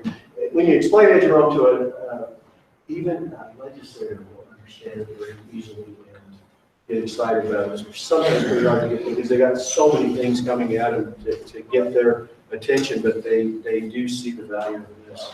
So security continues to be a big concern, something that we've looked at. We've got a security conference that had over 700 participants last year, and that's grown in the 13 years we've been doing it from 26 people to 700, and I don't know how big it'll be this year. It's usually the second or third week in October. You're welcome to join in with us or send those who are security minded to that. There's a lot of great training, a lot of fun, and they like to play jokes and pranks and things on each other. And those of you that have been part of that know about that. Engineering, Kevin Flair has been coming to me and looking at what Cisco and others are doing with basically the equivalent of CWDM for 100 gig, and with these pizza boxes and wave servers that are coming out, and all that can be done there. It's making the ability to put up 100 gig circuits within fiber that you already own really appealing. So we're going to be talking to our board about this week, but it looks like from maybe something like $60,000 per end that we could put up some wave servers and get a couple of 100 gig circuits between different sites. And we've got, we don't have a lot of fiber at UEN, but we've got 7 or 8 IRUs that we purchased that run from Logan down into the Salt Lake area and down to Provo. And so we're looking at being able to put those in and really beef up the core ring of what we do with 100 gig circuits that we're not going to have to pay monthly recurring costs on. And so that can really get our capacity up a lot. And with everything that's going on, I don't know what's happening in your neck of the woods, but we have Corian coming in with CenturyLink talking directly to some of our districts, talking about putting in 100 gig rings and then 10 gig to each one of the schools. That's a significant change in what we do and how we engineer. So that's going to be interesting to see how that goes. So got to go to another call, to a call. But if you have any questions for me, otherwise I'll turn the time and pointer. I'll be around, so yeah. we can Any go questions for talk Jim? Thank you.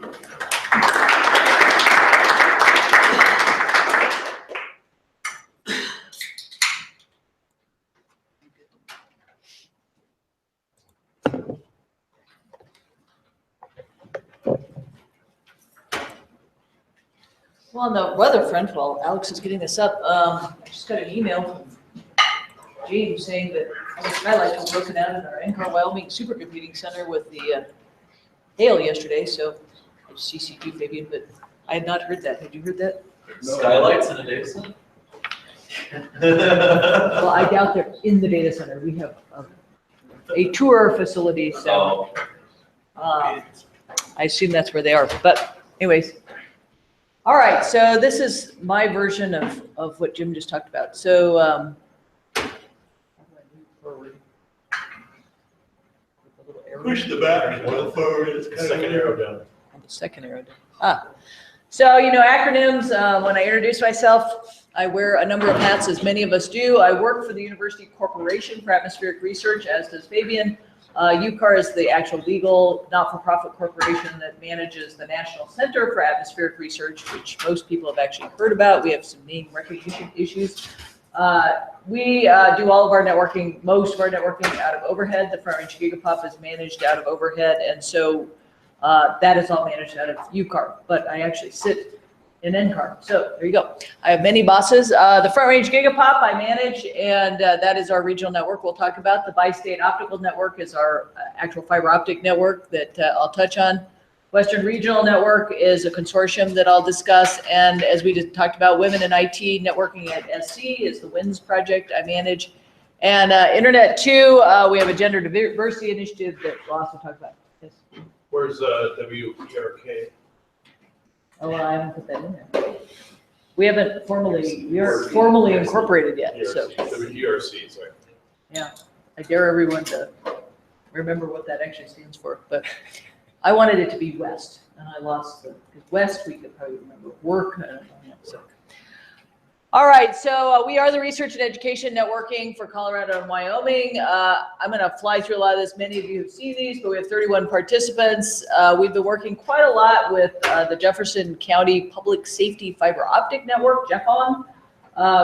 It turns out they have a lot of fiber along the light rail system and mostly for public safety in Colorado, which ties nicely to our network. And so that's been a new partnership for us in the last few months. And hopefully we can actually find some paths. So far, we haven't actually found any paths we're using. But the Western State and Region 10 has been a learning experience for me. There are these regions in Colorado, and the Western State University is in Gunnison, Colorado, near Crested Butte, for those of you that ski. And they were interested in getting connected. They have a single path out on CenturyLink going to Montrose. They had a bad cut, took down the entire university, but also pretty much the entire city. They were told to look for alternatives. It turns out that WAPA, which is the Western Area Power Authority, has fiber on power lines that they put in that very nicely go from Montrose to Colorado Springs, where we could tie them in to us. WAPA is a DOE facility, and they have very tight restrictions on who can use the fiber. So we've put a proposal forward.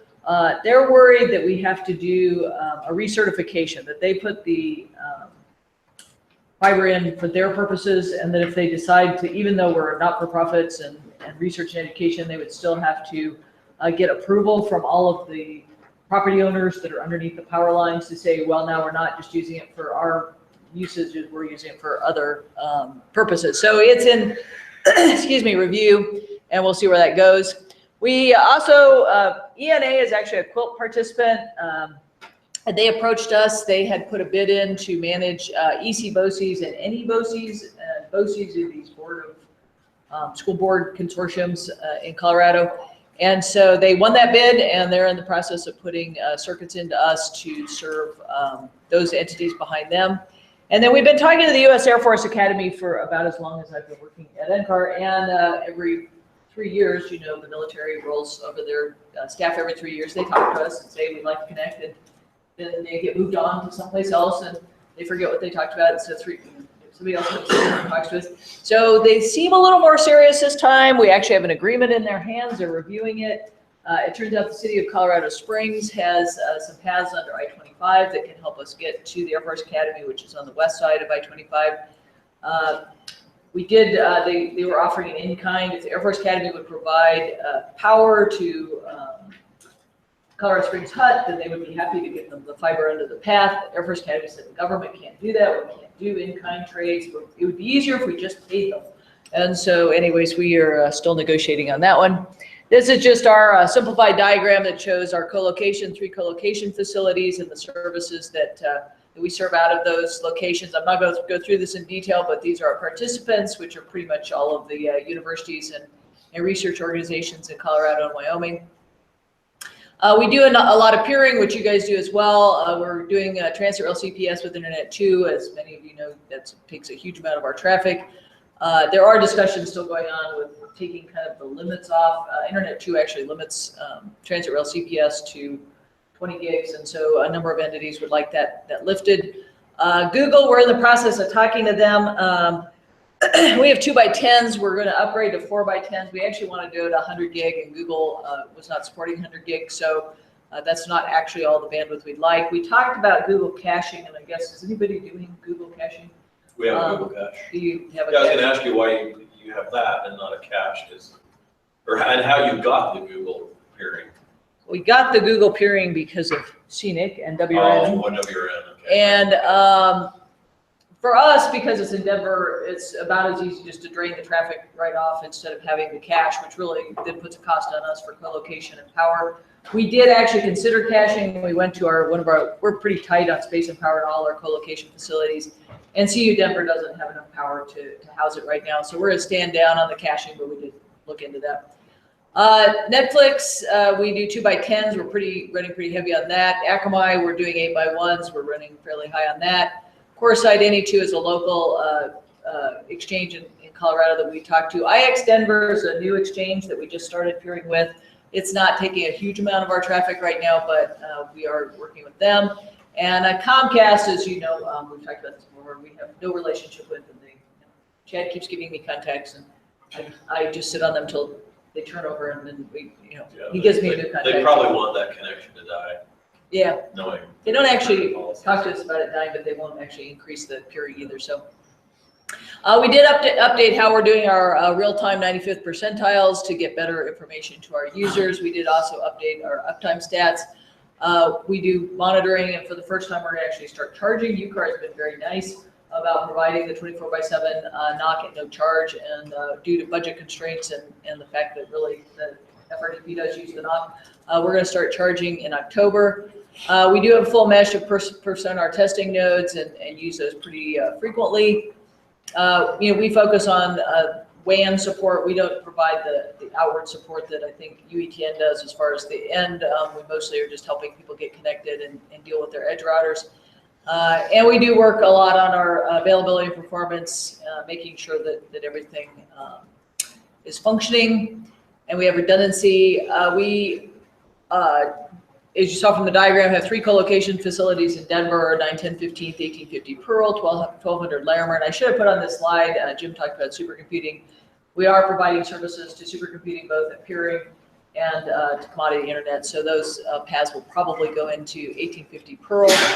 We use Juniper MX routers.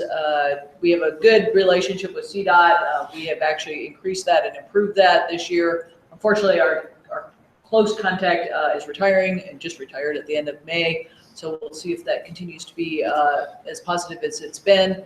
But we did get some new fiber. We got the State Highway 93, for those of you familiar with us, that goes straight from Golden to Boulder. So that's a really nice path for School of Mines and all the Boulder facilities. We got we're in the process of requesting I-70 has been approved. I-70 to Idaho Springs, that will actually hopefully serve DU, has a Mount Evans telescope, and School of Mines has a actual mine in Idaho Springs that they would like to connect, and we're working on that. We got US 36, we have 4 fibers on that will serve the CU campuses and us. And then we got I-25 North, which is a nice path for us to get up to Wyoming. So those are all very valuable paths to us, reasonable exchange of money. So we're able to renew our colo agreement. I left this on because there's quite a lot of talk in the quilt world, and Barry, you're probably more familiar than I am, about a great deal of concern that people are going to be able to renew their IRUs, and a great deal of concern with CenturyLink taking over, that they will renew IRUs. So timing-wise, fortunately, Stan stepped up and got these done for us last year, so we're at least good for 10 years, knock on wood. The continued growth, I mean, everybody's seeing this. We're continuing to see steady growth on everything between our peering, our commodity, our I2. We are in the process, if you saw, of updating almost all of our paths. And as I said, we are starting to pay for the NOC, and through some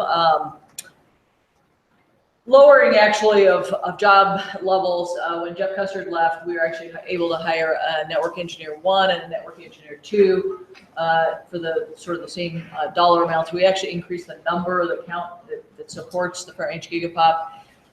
One of those engineers, as you know, we stressed quite a long, it took a long time to hire our engineers. We got a very good engineer, Matt Adler, from level 3. We hired an engineer who shortly after that left, and we actually ended up promoting from within. And so Carlos is doing a great job as an engineer, and we're finding that more and more that we may have to grow from within, which I think a number of you are also finding. These are an example of our stats, and as I said, you can see that we are running pretty hot on Google, and that's why we're increasing that. These actually were, John probably ran these in April. And we're running, fairly high on the Netflix cache, as I said. So we are seeing a lot of pressure on those. We just finished the upgrade of the intra-Terra, what we call Terra Dream, the 3 co-location facilities. Updated that to 100 gigs, so that's complete, and the FRGP approved funding that. For many of you, the regionals, most regionals have money kind of sitting in a pot, and they do these capital expenditures with that. We do not hold money for the front-range gigapop, so every upgrade, every approval actually has to be approved. So, when there's a fairly significant capital expenditure, we try and anticipate it, but real money changes hands. We are, as I said, actually in the design phases for the State Highway 93. Fabian's been working on how we're going to tie that into the brand fiber in Boulder, how we're going to tie it into the CDOT fiber in Golden. And then John's working on the wave division multiplexing design that we'll put that into a new location to give us a little more diversity than we've had before, and actually tie CU in a little more than they have been with Bison. And we have started doing BCP 38. That's working well, trying to reduce the DDoS attacks, and the FRGP has been very cooperative working with us on that. We did actually just light the 10 gig wave for the CSU Pueblo. That was one of the CC Star awards. It was one of the RMC MOA projects we worked on. So they got it approved, and they finally lit it. They put a new data center in, and they were waiting for that to get in place. So that's good news. And we are installing the ADVA Cloud Connect. It's a pretty cost-effective way to do 100 gig waves. We have one that we're using for the NWC to Boulder, and CU and NCAR are going to partner to put one in Boulder to both put a 100 gig link from Boulder to the NWC and also Boulder to the FRGP. So that's been a nice partnership with ADVA on that. In fact, we're working on a press release with them. This is our gear that we use. We use ADVA, and we've been very happy with it. And we've got about 56 waves lit and 20 EBCs. We're using a patch manager to document all that. And Carlos and Pete are working on that. We've been pretty happy with that tool, if anybody ever wants to look at it. And this is kind of just an in close view of Bison. Obviously, Bison goes up to Cheyenne and south to Colorado Springs and Pueblo. Western Regional Network is the consortium that we work with CNIC, Pacific Northwest Gigapop, University of New Mexico, and University of Hawaii on a consortium to share services, share a network path. We use 100 gigs on top of Internet 2 waves. We have 3 100 gig I2 connections in LA, Seattle, and Chicago. And we are in the process of upgrading our level 3 connection in Denver to 100 gig, which process has been about a year. I just sent an email yesterday asking Pete whether there'd been any movement, and it's a cross connect. So I don't know what's taking so long. It's a cross connect. That's what's taking. So It took us a year to work out the cross connect to New York. So. My frustration level is extreme. So Pacific Wave, as many of you have heard, it's it's really part of WRN, and so we can use those paths out in the Pacific, and they're in the process of putting a 100 gig link into Guam that was funded by NSF IRNC. So we'll eventually be connected to the University of Guam. And we are moving to a layer 3 routed network. They're testing route servers versus traditional routers to decide which path they want to take. And we did do a WRN session at the I2 Global Summit, which was well received in Netcast, if you're dying to see that. Jim talked about the quilt. I won't spend a lot of time. It's continuing to grow as well, 36 members, 10 affiliates.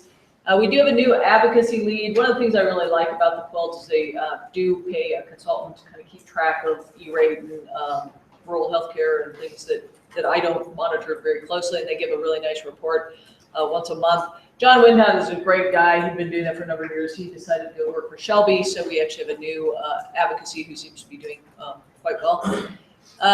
We are continuing to do these quilt NSFPI meetings. They did, I think this is the third one that will be in Albuquerque. NSF has received that very well, so we do a couple days of the NSFPI and then a couple days of quilt. So you get, the goal is to get more interaction with the researchers and the quilt.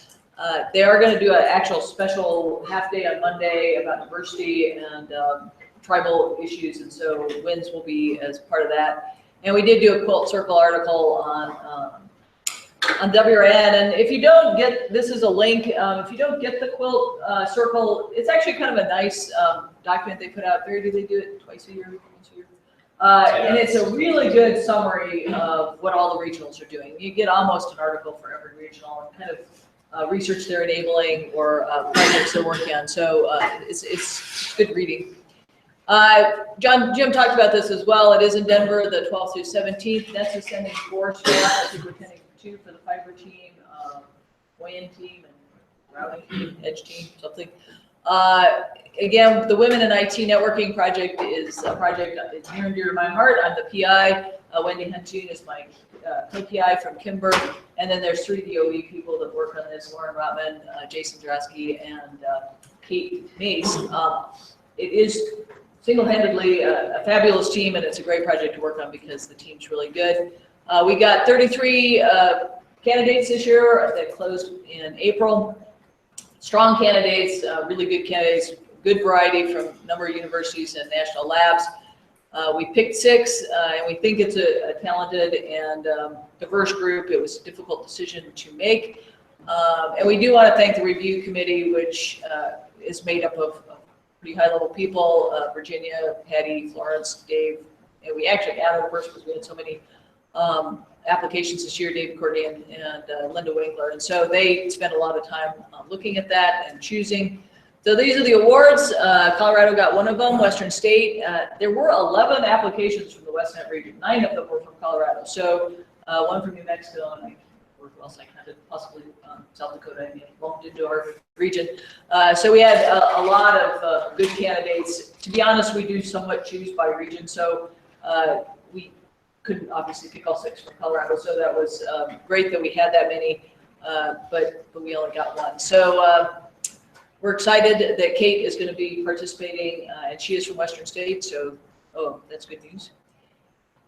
And I'm just throwing this in here. Internet 2 has been very supportive of WINS, and they have agreed to fund a WINS awardee to attend the Tech Exchange in San Francisco in October. And so we're in the process. We got a session accepted and deciding which of the WINS candidates will go. Internet 2, most of you are pretty familiar with Internet 2, but that's the National Research and Education Network, facilitating high-performance networking.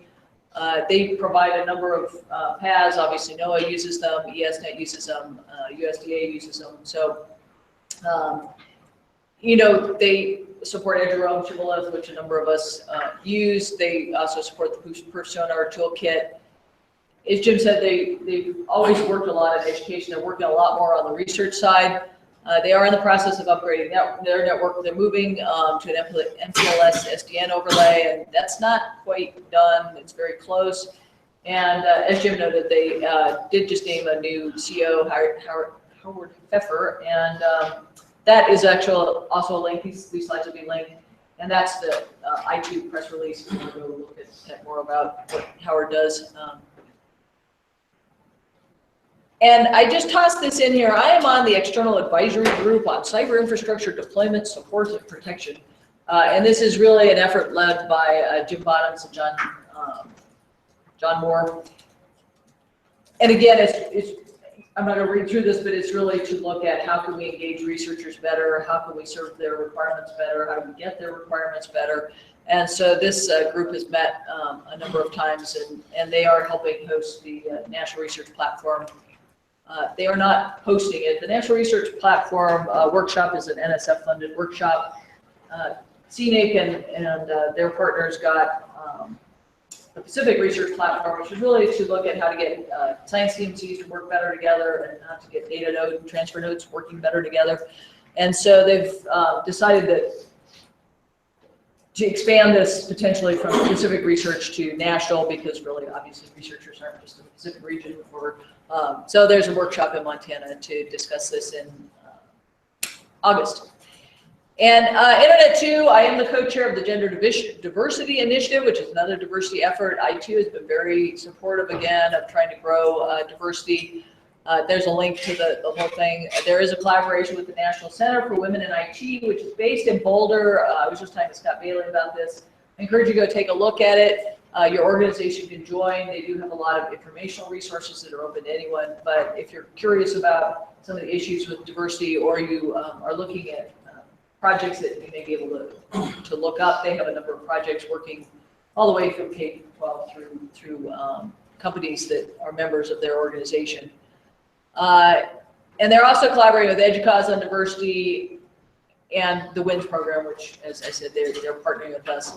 Another encouragement is the Society for Women Engineers. I2 has got a membership structure where if your organization is a member of I2, you can join SWE free. And so certainly I encourage you to, they have publications. If you have women that are interested, they can join that as part of your I2 membership. I have to admit, I started to join, and it's a pretty long application process, and I got interrupted, which happens all the time, and so I didn't quite finish the application. But anyways, and then they do scholarships, these GDI scholarships to send women to both the Global Summit and Tech Exchange, are usually early to mid-career women. And they are keeping pretty good track of what's happening at their meetings, so you can kind of see the stats of numbers of women that have attended the meetings, which isn't great, but it is increasing somewhat, and they're working pretty hard on that. Registrants this year, there were 21% women, speakers 44%, which are working very hard, and exchange speakers and program committee chairs. So they are trying to have women at the table and doing a pretty good job of that. This is the historic set of women that have been awarded in the past. So, the class is getting fairly large, and they are still included in discussions. And then this was the set of women that were awarded this year. And you'll note 2 of them are from the University of Colorado, and thanks to the University of Colorado, they actually funded one of them. So that was great news for Colorado. As I said, SWE, you can join that if you choose to, so there's links there. And they are really committed to trying to keep this dialogue going. They've had a lot of support from Dave Lambert. It will be interesting to see how the new CEO approaches this, and I would assume that was a question that he was asked at the interview committee. Jen Leisure was on the selection committee for Howard, as was Christos Papadopoulos, who's at CSU. He was the researcher on the committee. So we did have some of our community in there helping make that decision. What I've heard from the inside is that people think he is a good choice. I think there were a couple of internal candidates who I know who they were, not internal to I2, but internal to our community. I think I2 was looking for a bit of a shakeup, a bit of a change, and I don't think it's an accident they chose an outside person to sort of look at this from a different perspective, and maybe not have another research and education person come in and see things the same way. So that's I2, and that's my set of slides. Any questions for me, discussion? Things about the national infrastructure? I wanted to introduce Kim Tanner to this group, seeing as she's joined us at the University of Utah.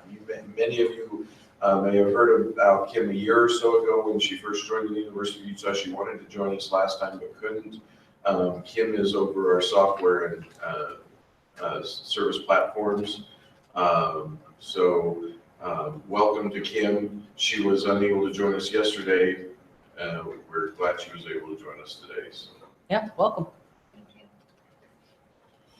So you mentioned funding and staffing.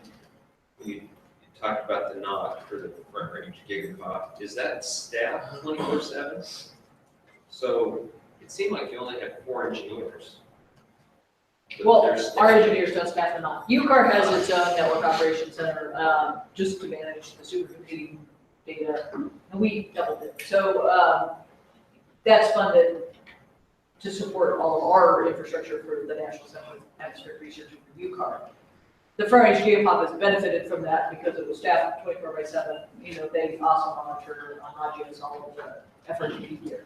And so they manage all of, they also monitor all of our servers, all of the NCAR servers. So it's really NCAR, UCAR, NOC that just happens. It's not dedicated to FRGP. And we do a lot of that with the FRGP because we sit under UCAR. I have 8 engineers and 8 technicians. 7 technicians. I used to have 8 technicians. And so, they all charge to different charge accounts, and so on any given day, they may be working on a UCAR problem. For example, Scott Colburn was lead on putting our 10,008 into our data center, so he was charging to my lab. This is a lab. But on another day, he may be working on, statistics for FRGP or Bison. So they all are kind of working on multiple. They wear a lot of different hats and work on different things. Generally, that works pretty good if we're having a particularly bad FRGP or Bison day, and we also are supposed to be doing something on the NCAR UCAR side that can be something challenging. So our NOC, I think it actually maybe benefits the NOC because they get a lot of diversity as well. So again, on any given day, we can look at supercomputer nodes that aren't working, or our blade analysis system is not working, but they also may be looking at network stuff, either then or UCAR. They also monitor all of our network gear as well. So we get kind of a financial advantage of that. There's also administrative people that are paid for by the FRGP. That wasn't our total staffing. They pay for me, and they pay a budget, part of a budget analyst, part of an administrative assistant, and they pay an accountant who does all of that. And then they pay a very small overhead to get lawyers and contract people and our larger facilities in UCAR. There's questions why the front range gigapop doesn't roll out as a separate standalone not-for-profit, and it's because it would cost a lot more if we rolled it out. We get a lot of benefits from being under UCAR. There are a few restrictions, but generally speaking, I think the benefits outweigh the restrictions that go on. And NOAA is actually kind of paying for some dedicated staffing at this point because they've had a very busy year doing their tick build out and stuff that doesn't quite follow directly into the FRGP. And so, in some ways, I think that's been a beneficial relationship. We kind of, share some people there as well, and we benefit from NOAA's expertise. NOAA does a lot of interesting kind of backdoor trading that goes on in the FRGP. So, NOAA, for example, will buy a spare and house a spare that benefits them, but also benefits front range gigapop. So. We were just about ready to get rid of old systems that we were getting rid of, and Alex says, no, that's our spare. So we have to keep track of who's doing spare. But I misunderstood. I thought it was, we're 24/7 on site with 4. No. Okay. And I don't know how many, I should know how many NOC staff there are. There are 6. So and they're all based in Wyoming. So they wrote our NOC is actually based in Wyoming. Center in China, which apparently just had their So Marla, when you were saying you guys are now paying, FRGP is now paying in to support the NOC, or okay, I didn't know whether it was the other way around or what. No, it's always been fully funded by, actually it's been fully funded by NCAR, not UCAR. And as many of you are aware, the climate sciences are under duress, and so we're anticipating a fairly significant cut. We've been in flat budget years for as long as I can remember.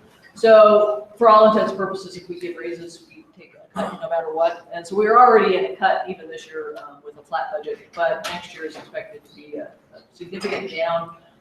So to be honest, what was going to happen is the NOC was going to go to less than 24/7, and we said that was unacceptable. And so we negotiated what would it take to make sure it's safe 24/7. So that's what it took.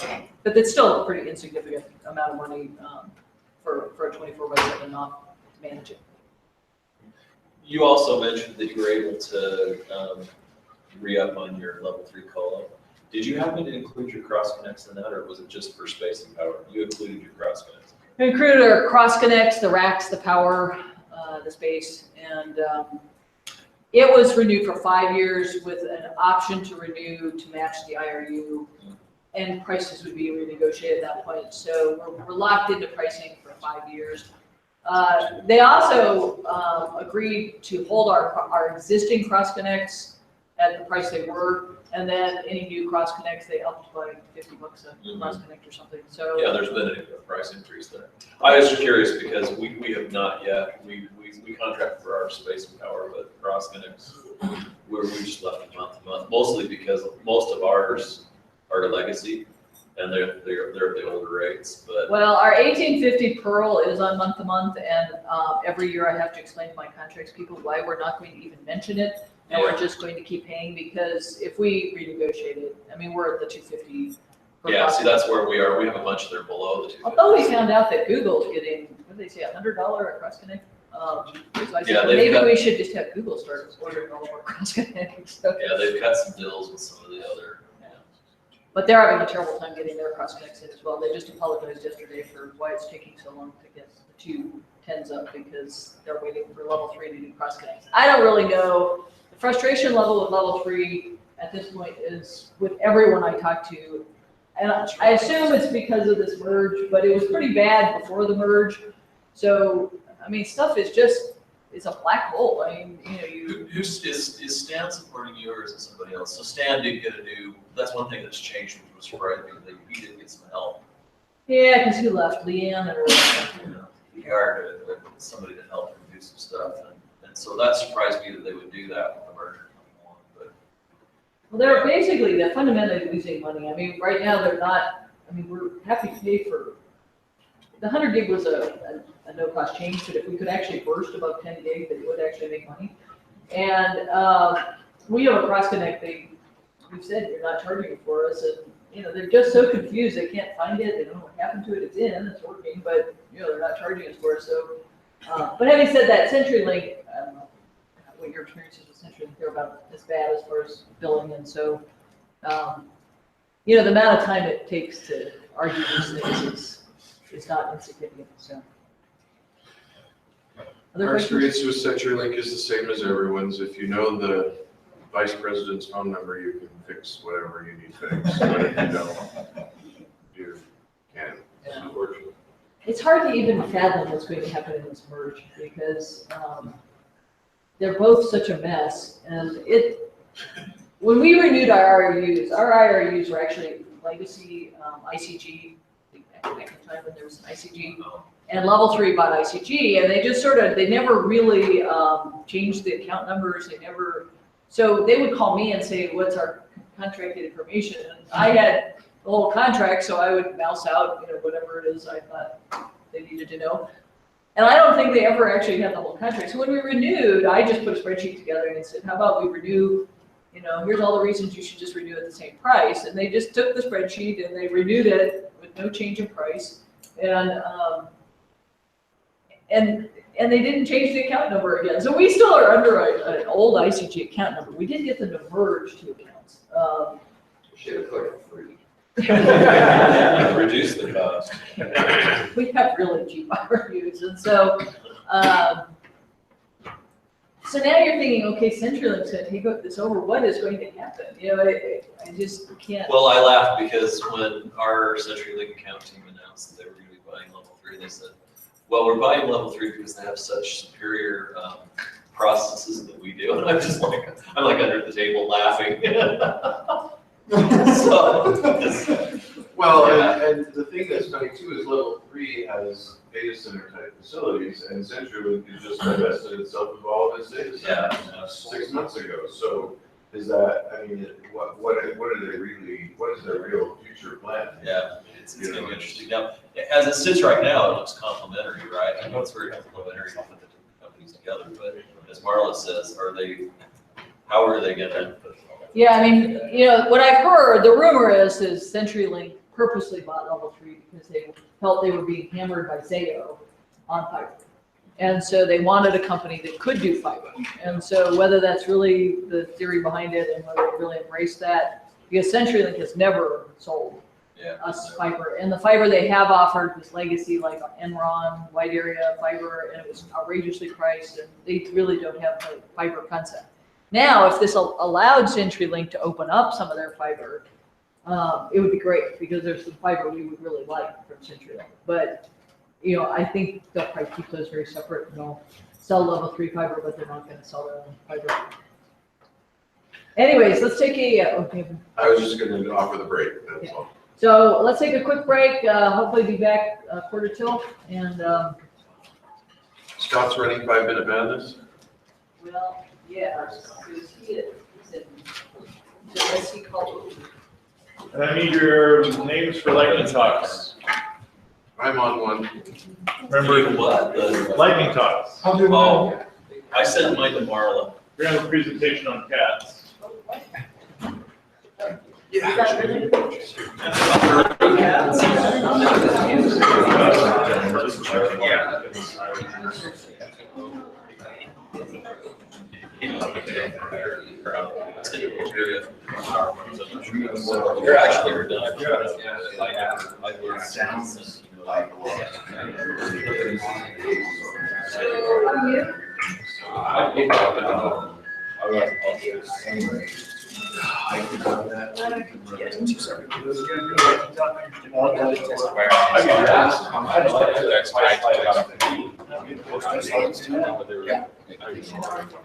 I saw your picture sitting on the boulder in the middle of the road.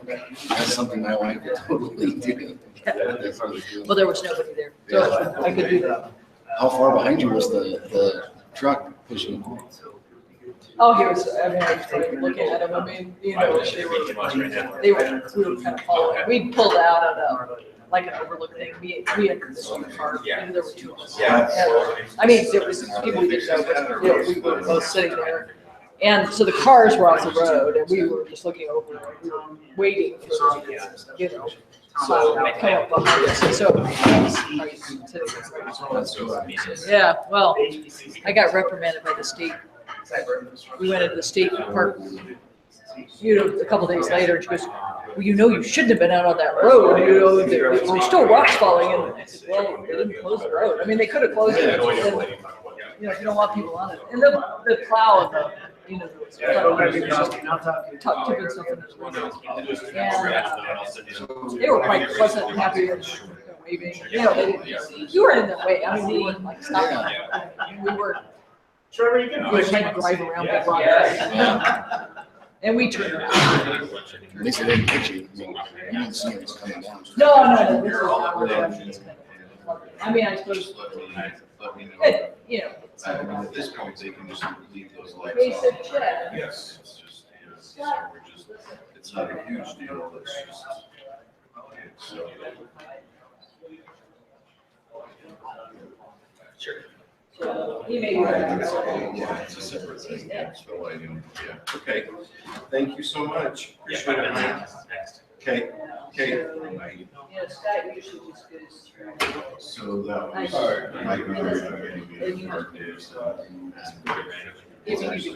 Go reverse. You See the people there. wheelchair van. And it's not light fixtures, it's everything. Anyways, just in case. And condo wasn't a condo. Yeah, so that's all. And so, yeah, the electrician will try to decide if there's another conduit. Somehow inside. I just said now, something that is, each task is just 10 times per hour. But it's a half. So it's just their. That whole, that whole section of lighting is having to be left off. I didn't touch any of that. You know, but it's separate circuits, all totally distinct from the network equipment. So it's not. How do they even detect that stuff? I guess it's breakers. I don't know, they must have some sort of remote. I have the name of the electrician, so under us is after he's done, find out what the story was, I suppose. Yeah. So it's basically that answer matching makes it easy. Because I'm going to do these. Well, yeah, I mean, it's like, my feeling is like.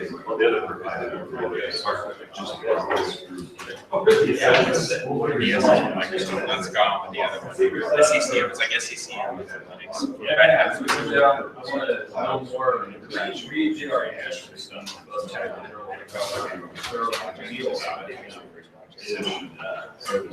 Oh, you had it on there, I didn't notice that.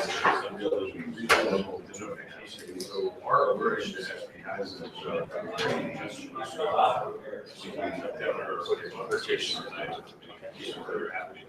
Yeah. So it's kind of interesting.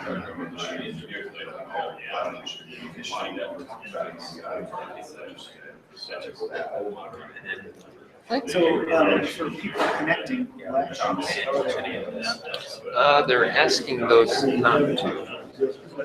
They're asking because somehow, the way Dan and Alex set this up for the people are required to use.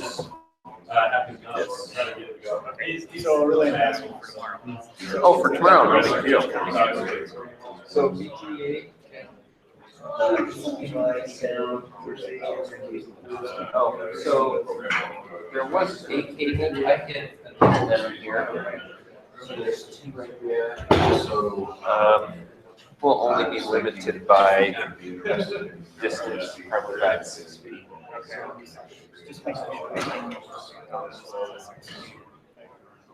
Yeah. We can ask. We can ask. Yeah, maybe they did. Yeah, it's. Yeah, it has two ports. Do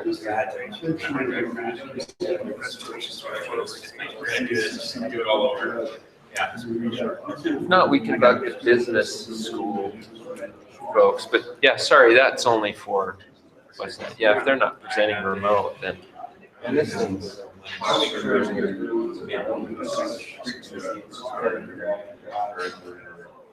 Okay, Carson. I don't know, there's other way they have to pay for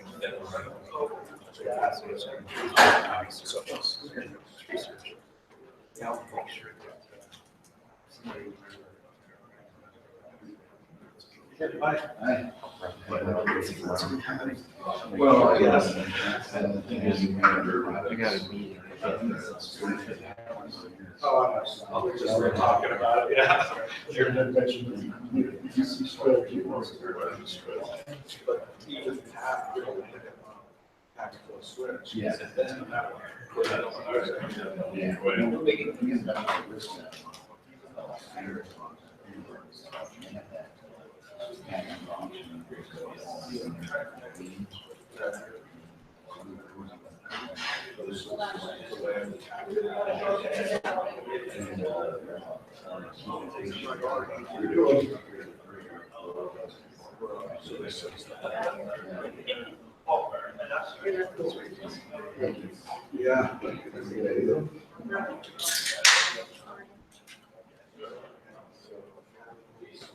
Oh, I saw the email. I think it's. When you were doing I don't know the numbers we have. I don't know the exact numbers. I told him that we should, I told him, figure 2 options in there, but. Yeah, we went to all university, I don't know, it's installed, I'm sure there's some that aren't. We're in the over 90%, which is. I was like, no, I wouldn't make your decision based on one person. Do it based on. Yeah.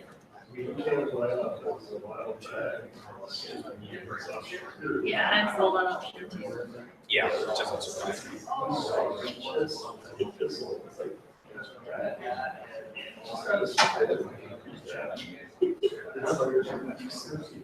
Got it? Yes. Yeah. I just feel like, This is already explained the whole situation. and that's what, and I told him, I said, go ahead and do the both options, but, it makes more sense. Option one, don't waste a lot of the person. It's always running, there's nothing new. He's very good with that. Yeah, but it sounds like you've heard some. There's nothing new there, I mean, it's doing.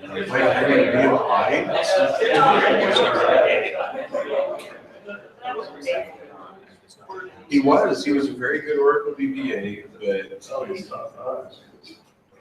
he just, his personality at times, and it depended on the day too. You would have weeks where he would be the most collaborative, most cooperative person that you could have, and then he'd have an off day and he'd piss off 3 or 4 See, people. that's to me right there. It doesn't matter how. I think he was done that. Sheree had times where she loved it too. I mean, overall, it was, overall, I would say it was probably 70-30. Yeah, we're looking at 70-30. You just got to on the good side, it was probably 70% of the time.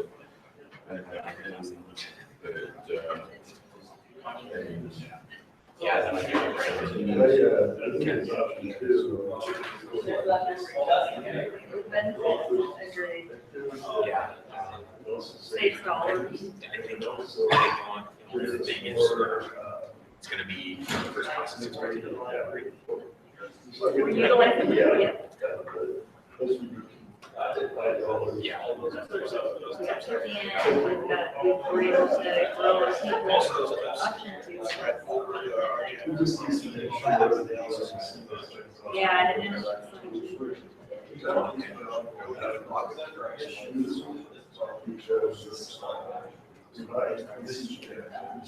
and we're actually saving dollars. No, I saw John. So I was good, yeah, I was gonna respond to the two of them. I mean, other than that, it's, But I, with the, it's option two. Just responded to the,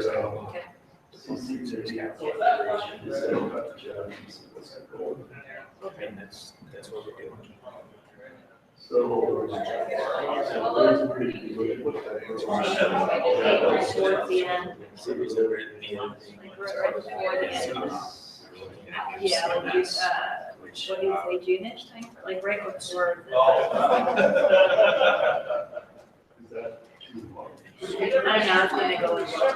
I don't think so, but I think option two is the best. If we can do it sooner, then yeah, I can find it. Yeah, it's But I think it's for us even to up go. really poorly. Yeah. This election is we're in the process of right now, we're talking vendors right now. That was a good hire. We're supposed to be Oh, I did that too, it's all right. Okay. It's the second time, you think it's first time you've done it. I think they did more The like good an thing R. is the chair doesn't. Well, I've done it twice, so apparently, that's not what I think, Was it The chair saves it. their questions? Yeah. Yeah. It's not, yeah. All right, now I'm gonna go talk to Ray. I'll be back. Oh, it's about an MOU, it's even more fun than you can imagine. Anyways, hardly ever get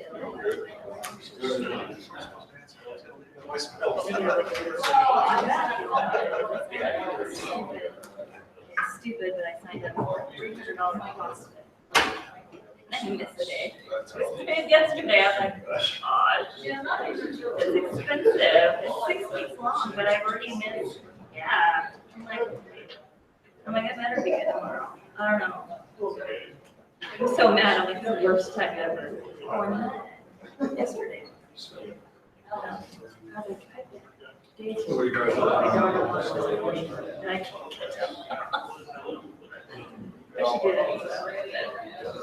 that. It's the worst. Anyways, made it.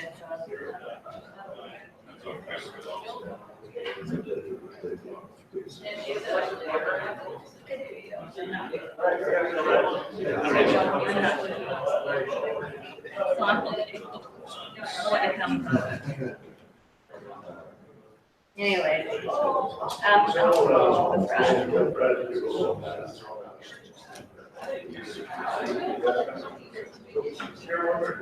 It'll be a year fun all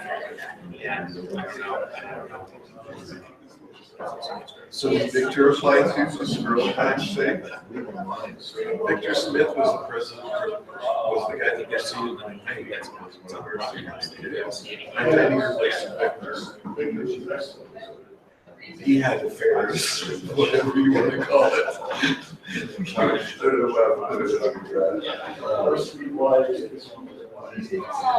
Yeah, the sweetest wife. Yeah, he had some of these interim.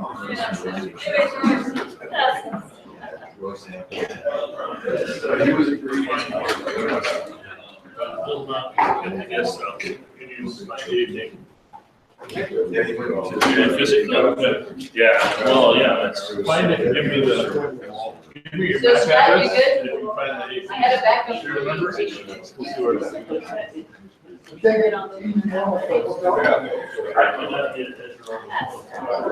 just is.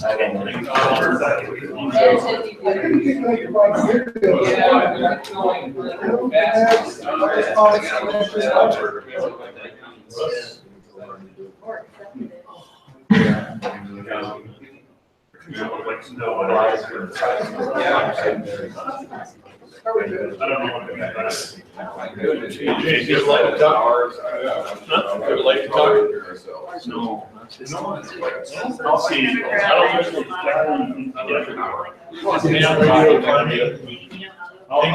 I'll go see you. Well, I'm sure you do like Gary, right? They'll see mine and say, I need to do more mine, they just. Gotta go on, yeah. What's that? No, I think it went on. Yeah, I was trying to go on last night.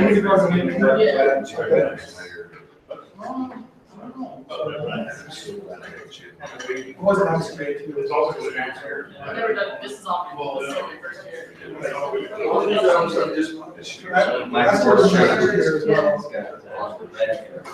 There you go. You got lightning talk for us? No, I haven't. You have a plan on it? Now or plan?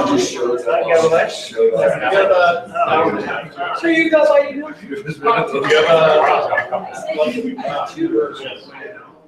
They're fast. I thought you had it. Huh? I understood everything was full. No, good. You can use it. Station your kids around, pictures. I don't have any of that.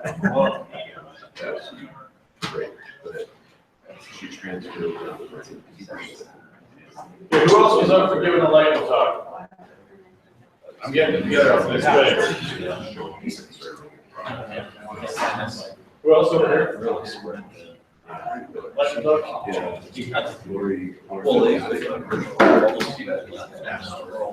Let me get the clock up. Yeah, if you want.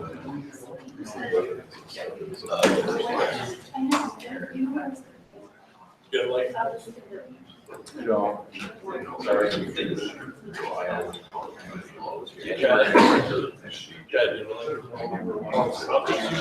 That's good.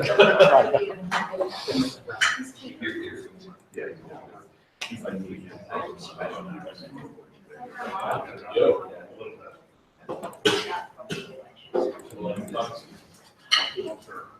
Well, I know that she did not really so I don't know if that was part of the reason. I have a forehead.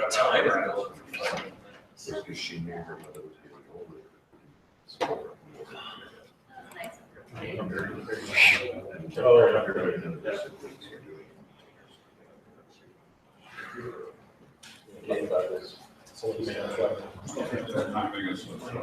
Mike. Well, not me, no.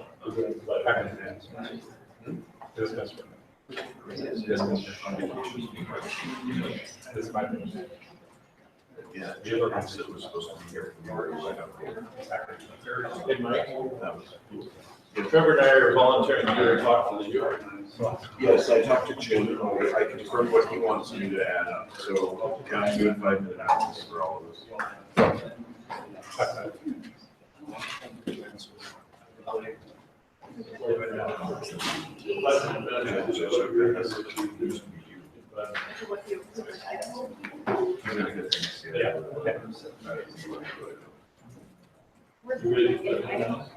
It's a nice one.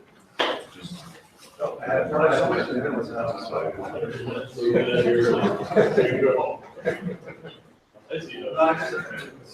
I'm really just sitting here. I was just, well, people sitting around me, you know, running the name, and I had to talk to you about where you care about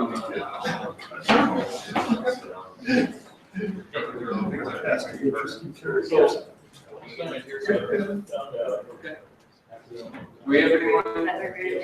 Let's see, we still have,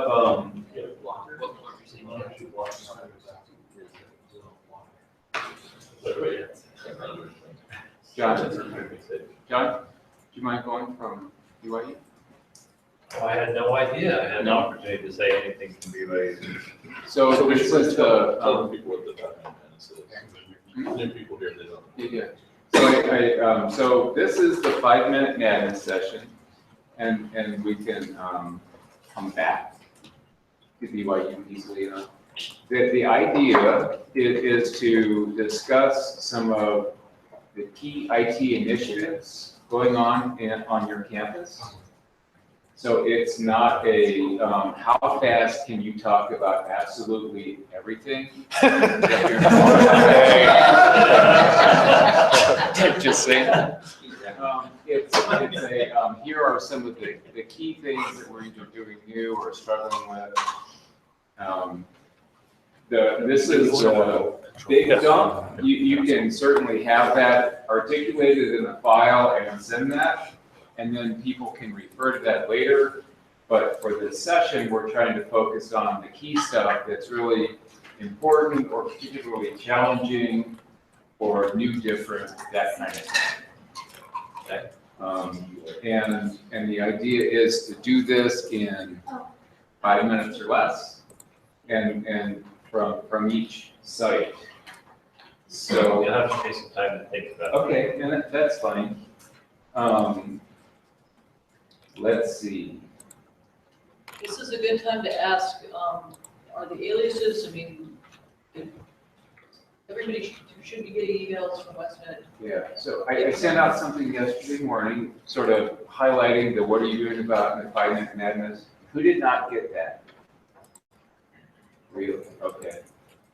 So if you didn't get it, do you think you're on the WestNet list? Yes, you added me. I just said yes, it may have been after you sent that. I've got other ones in there, but I didn't get that one on 5-minute madness. Are you? You're on the list. I am on the list. Well, so we're in transition on our list, and so that's part of the difficulty too, and apologize for that. I got 2 other emails, but I didn't get 5 minutes with you. I just got it yesterday. I don't think I got that one either. I got it, but it's not titled West, 5-minute madness, it just says, It says WestNet section. sessions, and then it's bullet number 2, and then email 846 on Monday. Well, Mike or Dave, as hosts, would you mind kicking us off on 5-minute? I would love to. I was just talking to Jim, and he's asked me to represent our organization. I think since we're talking about high-level kinds of things, Jim Livingston's position is probably a key initiative that you would all like to understand. The University of Utah created the Chief Technology Officer position about a year ago and consolidated essentially all of the architecture and IT direction from an infrastructure perspective under the CTO.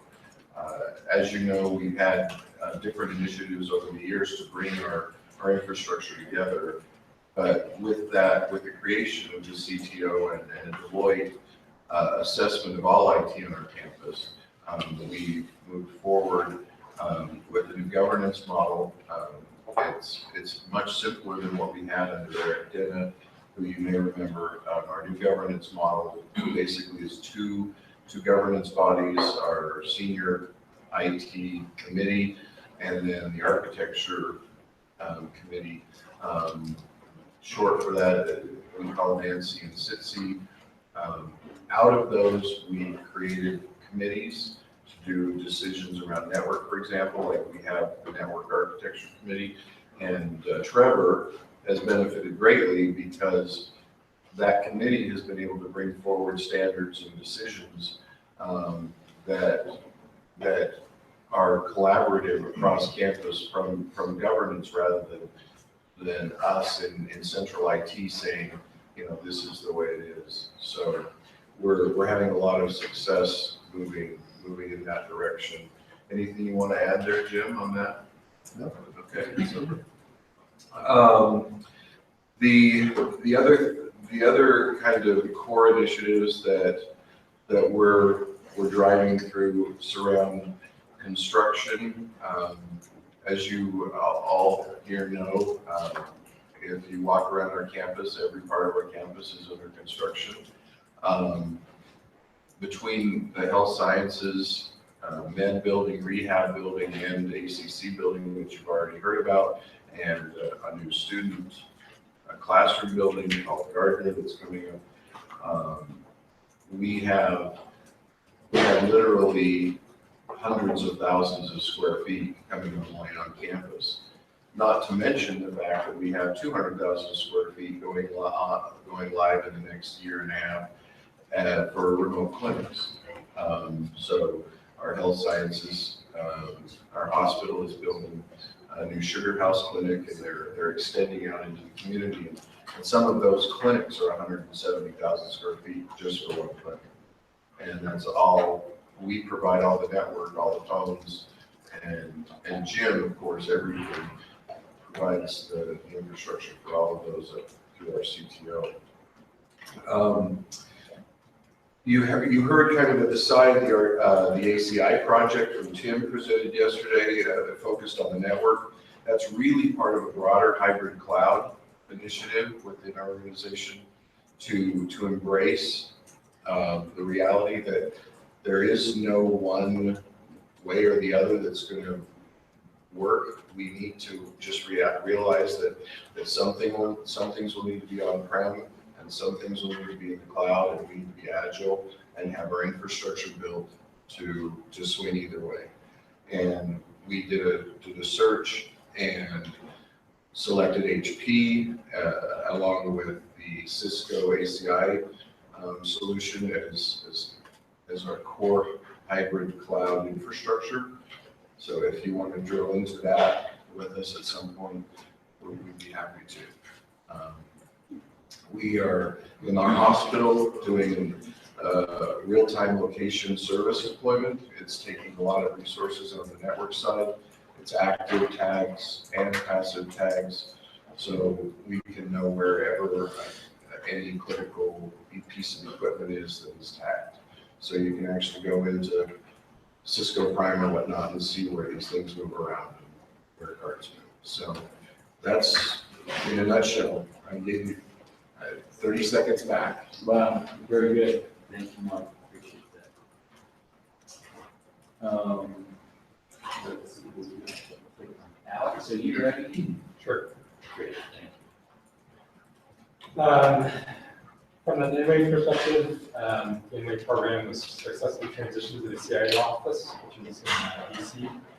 But the personnel that manage it and operate it are in Boulder. It's still being managed from a layer 1 to 3 perspective by the Global NOC in Indiana. We just deployed multi-cat VPN within that backbone network to support multi-cat networking. We have an Okeanos Explorer ship that multi-gas streams stuff for higher ed. For cost-saving effort, NOAA is looking to consolidate the many disparate WAN networks that are in existence right now onto Enwave, so that will help grow that network. In terms of TICAP consolidation efforts, we have transitioned the Seattle and Dallas locations to full tick service, so they're going through firewalls, proxies, a lot of stuff for tick compliance. We're in the process of migrating Boulder and the DC area, which are the remaining 2 sites left. Hawaii was transitioned last year. Next year, we'll probably look at more fully implementing the X-Wave architecture, which is kind of our external peering network. So that will connect NOAA as a single autonomous system to the outside world, and provide a stipulated failover between the various tech applications. We hired a new manager. He was actually an internal hire, so his name is Tom Terry. He's very good technically, so I'm hoping he'll fit in well.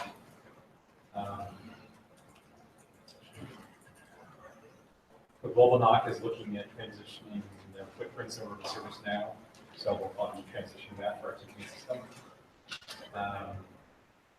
Wi-Fi, the standard solution that was developed in Boulder is being deployed in other locations. It's getting to be really popular and getting to be suicides where it's probably not something that the Boulder NOC is going to manage. So we're looking to migrate that wireless to a centralized CIO service so they can run it. So as more operational components of the Boulder NOC are getting turned over to CIO's office, we're looking at rebranding the Boulder NOC and maybe building a new network research office for NOAA that can explore next generation networking things. So hopefully we can get that going. In terms of upgrades, we did the closet switch upgrade this year. It was awarded to Juniper using the X4300s stackable switches. We're attempting to jettison all of Brocade Foundry gear due to the impending implosion of Brocade, the movement of their enterprise stuff to Extreme. So we're replacing those with primarily Juniper gear. Related to that, we're looking at replacing our core with Juniper 2FX 10,008 at Paragon. And one of the big efforts we're trying to do is look at network automation, looking to use Ansible to automate the network configuration piece and ensure that we have compliance with our baseline configurations.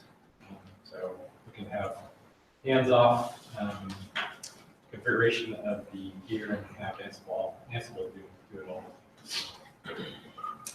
That's it. Great. Did you say Ansible? Ansible. So it's kind of like Puppet or Chef on the system side. And Ansible doesn't have. ANSIBLE. The advantage of Ansible is it doesn't require agents, whereas Chef and Puppet, Ansible works. Oh, are you? Yeah. Sorry. Network here. It's now owned by Red Hat. Like Jeff is too good, he says Ansible. What's that? Ansible. I'm sure it is. I don't know. Yeah, it's from one of the books. Faster than my communication. Gary, can you do an update for UEN? You know, between what Jim did in his update and what I had to say in my presentation, I'm not sure really. Consider it updated? Yeah, right. I think he hit all the high spots, so we can put this back there. Okay. Let's see. Brian, do you want to do one Sure. for Fort Lewis, please? You got Office 365 faculty staff moves continuing. We've got banner XC upgrades. Just finished HP 3-car data center upgrade for storage. Also upgraded all the data center switches. One campus replacing uPortal for a website. Tons of application upgrades this summer. CAS, Wiki, Grouper, Classified, just a bunch of stuff with SHIB as well. What else? Blackboard got upgraded this summer already. We're going to bi-weekly payroll. This is a little bit of an issue. We get paid once a month right now. So we're moving to that this summer. Lots of door access rollouts. What else? We had a new building come online this January. Yeah, that's about it. Just moving forward on that stuff. Great. Thank you. Let's see. Marlo, are you ready for UCAR, NCAR? Or should I come back? We're good. All right, so again, as Barry said, you saw a lot more updates, certainly on a national scale. In my presentation, there is a lot of shifting around going on at NCAR and UCAR. We had a lot of new leadership. We hired a president last fall, Tony Busalaki, who had run a climate center in Maryland for a number of years, and he has been a breath of fresh air, and he's been a really good leader during a very difficult time at NCAR between the election and the budgets. He's got a very calming and good manner in rationalizing things, and you know, we have a lot of young staff that get kind of shaken up. So he's been good. We have a open search for a chief operating officer. We've never had a chief operating officer, so no one quite knows what that position will be, but they've not hired. They're down to a couple options. We just announced last week a new HR director, and Fabian's wife actually works in HR. So it's Neil Barker. He's from the Association of Universities for Research and Astronomy, AURA. There's a good acronym. And so he's just starting. And then we do have an open search for sort of my upper level director. The Computation and Information Systems Lab director is open. We did interviews last week. There were 2 candidates. I assume that will be announced fairly soon. We just moved to, and this is a leap forward for UCAR, new cloud-based travel and purchasing systems, which has all the administrative staff all shaken up because they're new and they seem to be pretty reasonable. This was my first trip in the new travel system, and it seems to be working fairly well. So we've moved into the 21st century. Mesa Lab 50-year recognition celebration. The building is this summer in August. That's an IMP building, if you're not familiar. It's a famous architect, it's a famous building. So they're going to kind of have a celebration for that. We are upgrading our Mesa Lab co-location center. We talked about how the building has generally stood the test of time with the data center. Lasted about 40 years, and then it couldn't handle the air conditioning and power, so that's why we moved to Wyoming. But we are using that for our shared server co-location space. And David's been working on mechanical and electrical, and we are working on testing out a Juniper test bed to see if that's what we're going to put in there for that location. We are looking at selling one of our IPv6 address blocks, 65,000 addresses, and so I'm talking to the President's Council at the end of the month to see if they're interested in that. We're working on a proposal for an external cabling project, which we've never done before, but UCAR is okay with that, so we'll see if we get that. As I said the other day, we are looking at soft phones and cell skins to potentially remove desktop phones, or at least minimize them. We are starting to deploy SIP phones in most of our conference rooms and making sure they're, we do have a policy to make sure they can work with our IPT system. Fabian's been leading the effort to kind of expand Chromeboxes. That's what we use. We're a Google site, and we use Chromeboxes for all of our video conferencing systems, which has turned out, I assume all of you do a lot more than we do, is time consuming and cumbersome, and things go wrong. So, you know, and users have issues. So that's taken time. We are testing a Verizon cellular amplification system. We already do some Verizon amplification, but we're testing some of their lower end or residential levels. We are working on new guest and internal wireless network systems. We talked a bit about that yesterday to try and simplify support and certs, and we're just going to put those behind our Palo Alto firewalls to gain some control on those. And we are working on a lot of staff retraining. Fabian's lost 2 of the network infrastructure staff due to budget cuts and probably spending people up on CAD and GIS and other items that those people did. And we are upgrading our wireless. We use wide area wireless off the Mesa Lab for our backups. We don't have a fiber backup, and so we're in the process of upgrading those. At Alex, because we actually land our wireless at NOAA, because it's a shorter location to get to, and then we can pick up brand fiber from there. So we'll be upgrading both of those this year. So that's our update. Great. Thank you.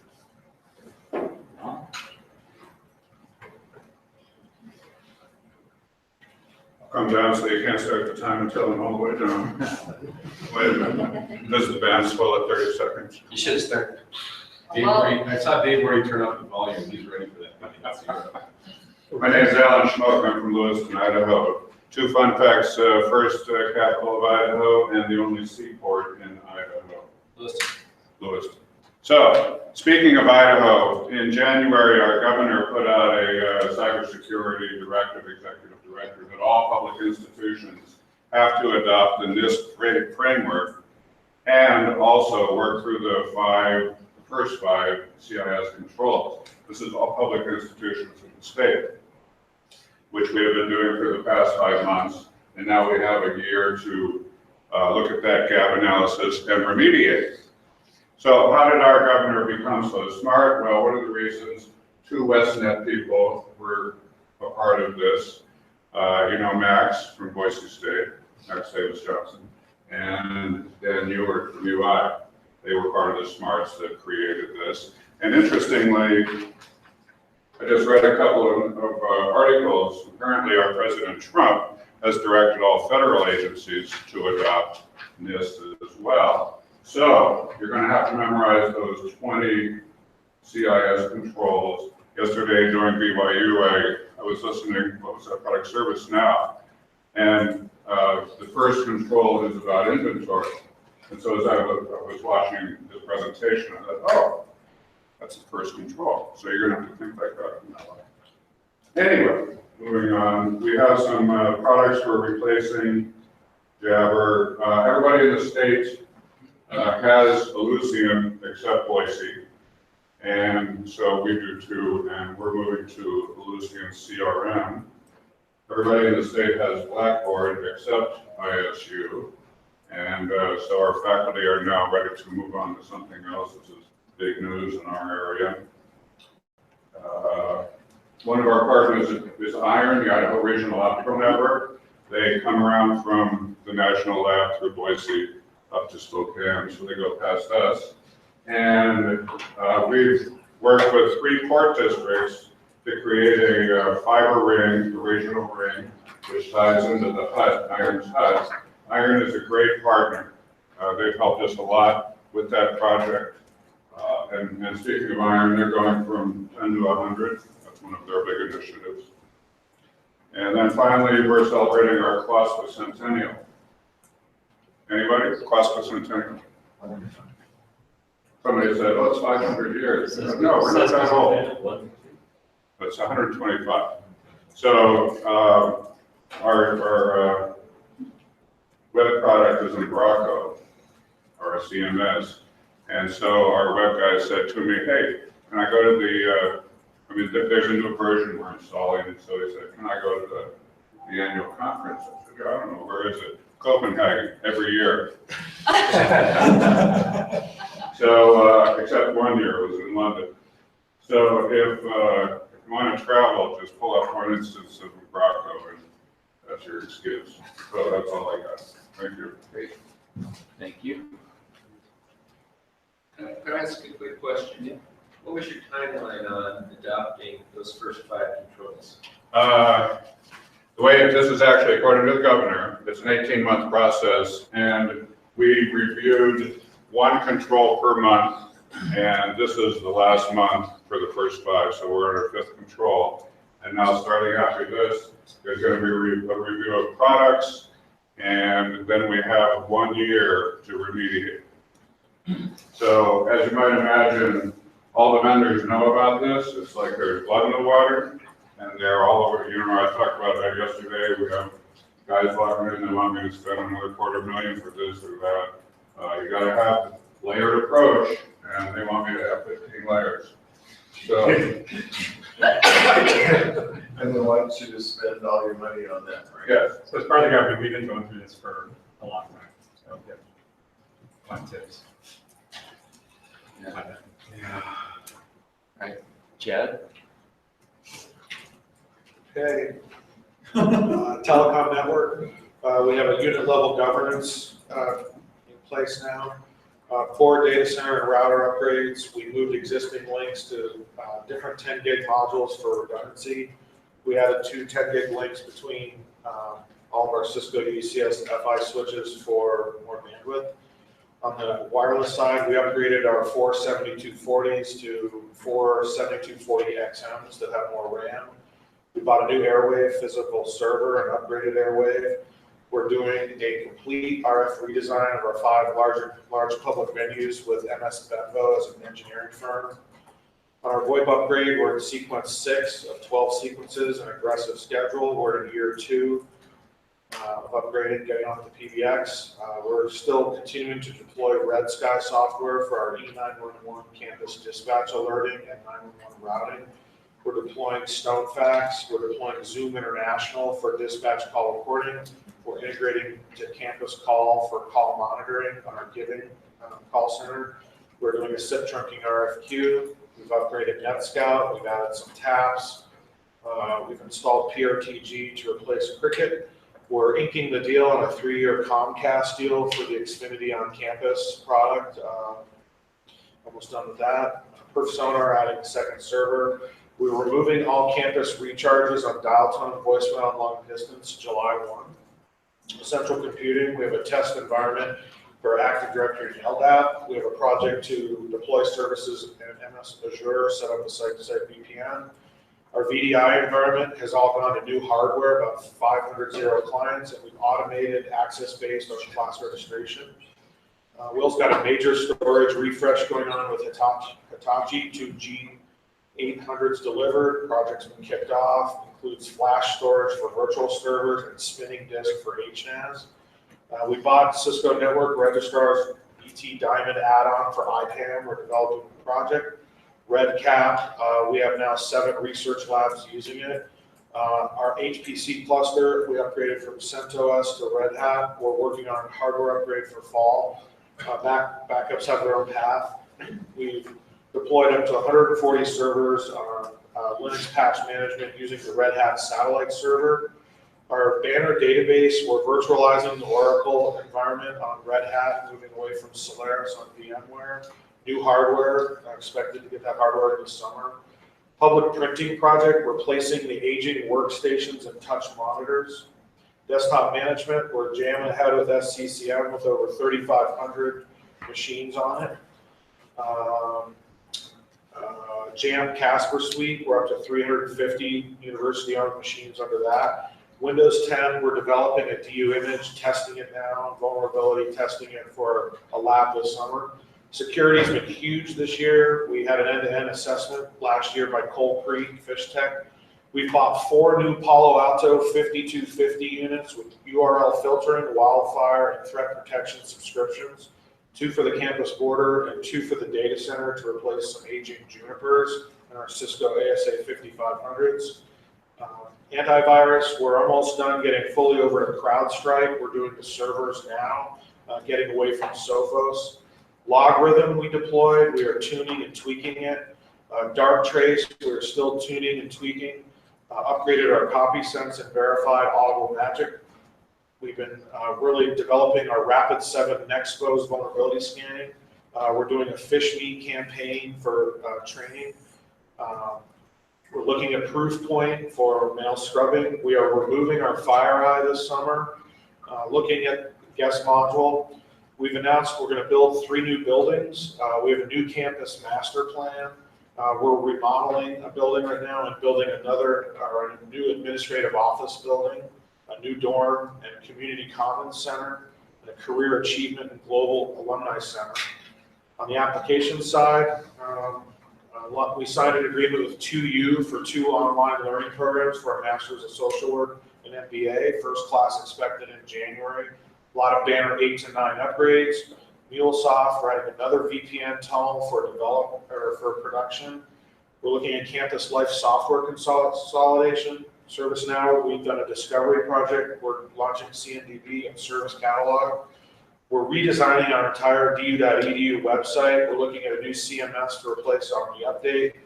Our Career Center's 1220 software is now live. Tableau is now using Kubernetes. You've got about 10 more, 20 more. Will you give it to me? Yeah. Okay. Implementing Impact 2025 strategic plan. Our Tyco software house Secure We're now 713 doors on 61 buildings. We hope to finish up in the next year with 996 doors. We have 66 Chronos time clocks. We're moving the Chronos servers to the cloud this summer. Data center, we're looking at an OM4 multi-mode project. CDN agreement with level 3 for live streaming.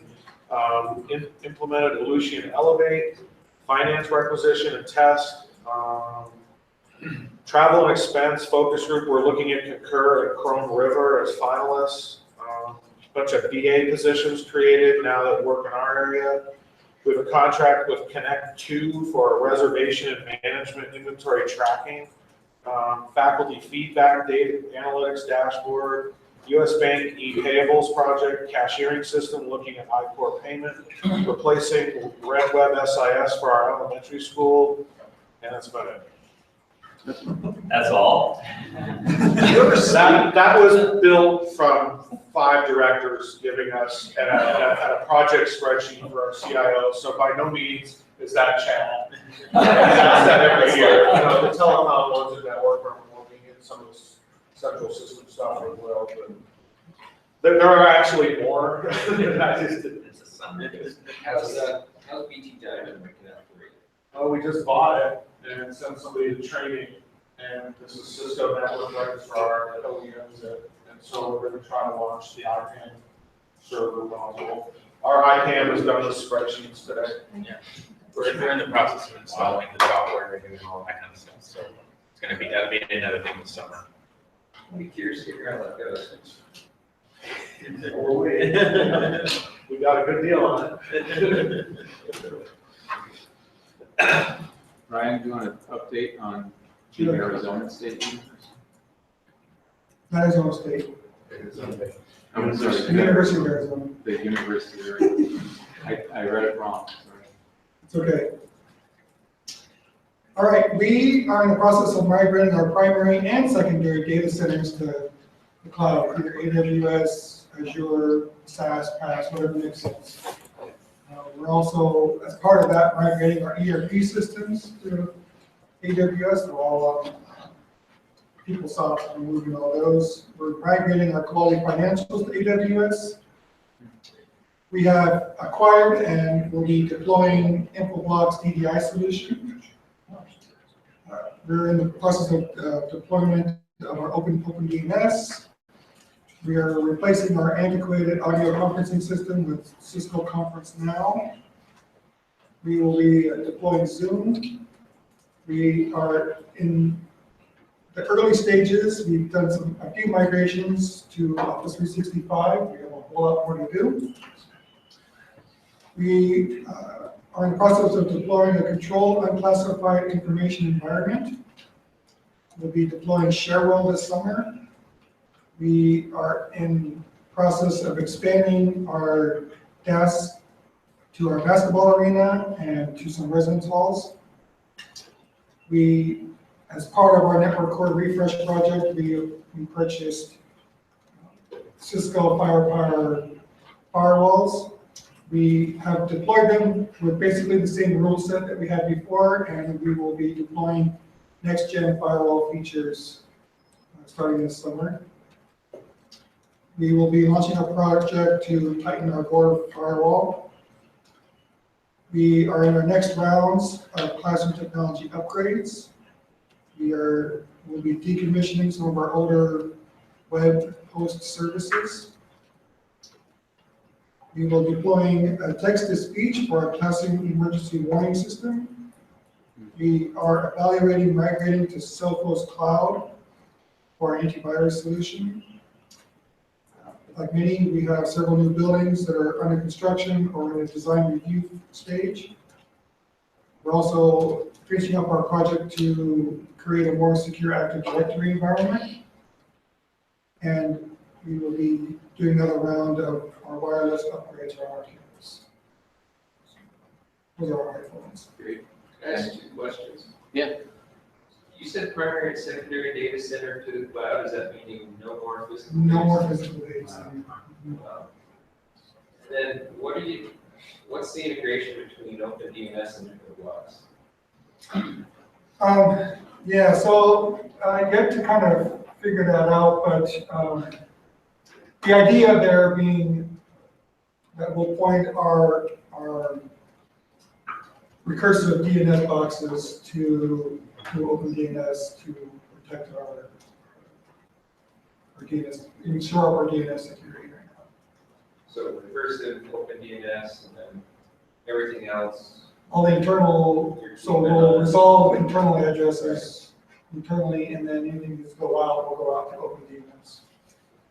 Back to getting rid of all your physical data centers, you know, we kind of got that directive from our CIO too. But when we pointed out the fact that it's going to cost a fortune to take our 2,000 cameras on campus and all the data streams and storage associated with that and move it up to the cloud, so we can store it for 30 days before we delete it, right? So it seems like we're always going to have a need for something to be on premises. So how do you get totally rid of all of your data centers? So I don't know that we'll totally get rid of everything, but all the things that make sense to move to the cloud, we're going to move to the cloud. So there will be some services that will be through our data center, but nowhere near the plethora that we have right now. Okay, so it sounds like you're good, like we're kind of heading in the same direction. Right. Is this based on cost savings?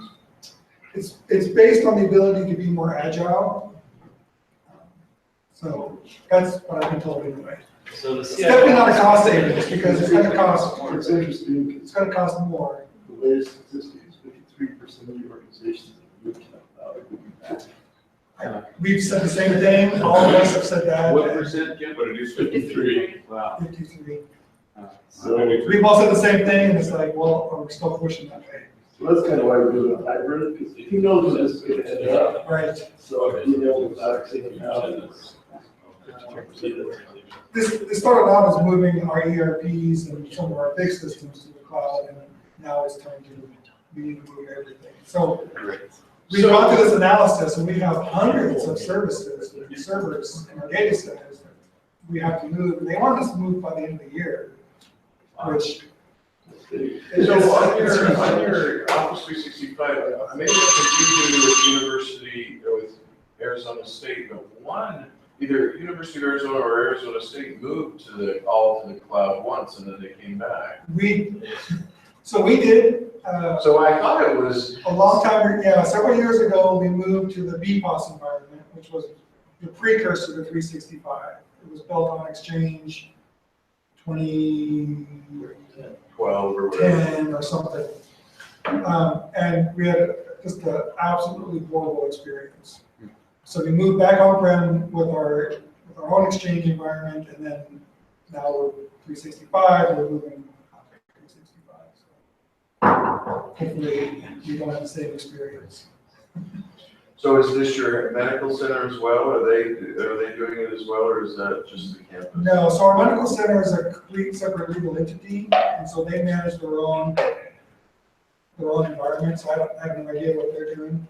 It's now owned by Banner, so Banner's doing whatever Banner does. But from our medical school and our academic side, we're on 365. So we'll get an update from Ryan next time on how this is going. Yeah. We'll put that on. We'd love to hear that. Okay. Okay, good, thanks. Yep, we do that. Get an update from Dixie State. Yep. I don't have a lot, but one of our big things in the last 6 months has been SAN upgrade. Our SAN was aging and needed to be replaced. Our system administrators decided to dump the traditional SAN and they went with the vSAN on Dell servers, all solid state storage. And it's been working out well, and my ops are way up, so that makes everybody happy. So, the tool that we have implemented is Observium. It's a free open source monitoring of all the network infrastructure. But some of you probably use it. It's finding it to be very useful to keep history on what's been going on with all of our devices. We are also backing up our data centers storage, our critical stuff to state cloud. There was several universities in Utah that put together a state cloud at the downtown data center here in Salt Lake, and which is very useful for us down in southern Utah to be able to get our data out of the area and have access to it. We're also going to Office 365 for on-prem exchange. Moving that way, we've just purchased Sharewell, and we're in the implementation phase of rolling that out to replace a homegrown ticketing inventory system for IT. I'm not sure if it will grow beyond the bounds of IT at this point. We also work with the students to get some student fees that are indirectly, they're going to end up helping to pay for Wi-Fi replacement, which has been a huge problem for us and increasing density for our Wi-Fi on campus. So that's going to help. That's going to be ongoing, which is fantastic for us. We're upgrading our Banner SIS system. I think it's Banner 9. I think is the new version that we do. And then we're going to be implementing EduRoam finally at Dixie, which is important because University of Utah has a PA program that's moving on to campus down there in St. George. And then the last thing I have is we have a on-campus monitoring solution was put in place, and there's a bunch of devices that are monitoring our HVAC stuff, our heat and electrical consumption. And we implemented all that. We have a VM that has a server, and now the company that put it in wants all those devices to talk out to the cloud, and we consider them SCADA, so they're a private network. And so it's been an interesting thing to think about how many of our SCADA devices are going to end up needing to talk out to the internet for cloud analytics and things like that. So that's something I'm not very thrilled with, but we'll see where it is. Great. That's everything. All right, thanks very much. Mike, you do an update? Sure. So the University of Idaho's got a lot going on. First of all, we're migrating what model we're using for wireless. So traditionally, we've been using ceiling mounted APs, Cisco. We're ending our 1142s. We still are supporting 2602s, 2702s, and then we're adding on more and more wall plate APs because they're about a third of the cost of ceiling mount APs, and they come with a free license for controller. And if you know anything about Cisco licensing, that's huge. It's about a $200 list item, and the AP you can get for less than $200. So is that the 1810s?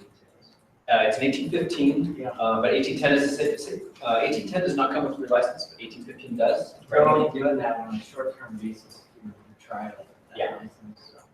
But we just put a large order in, a few hundred, just to try them out. We've mainly used them so far in our residence halls and our bunker-like buildings, but given cost savings, we've been finding, oh, well, we're just going to put wall plate AV in there. Boom, wall plate AV. Because we have wiring on all our walls, and we may as well leverage it. Just pop the plate off, put a little shorty cable in there, hook into the AP. It's got a pass-through port, which means I get all the ports on the AP underneath.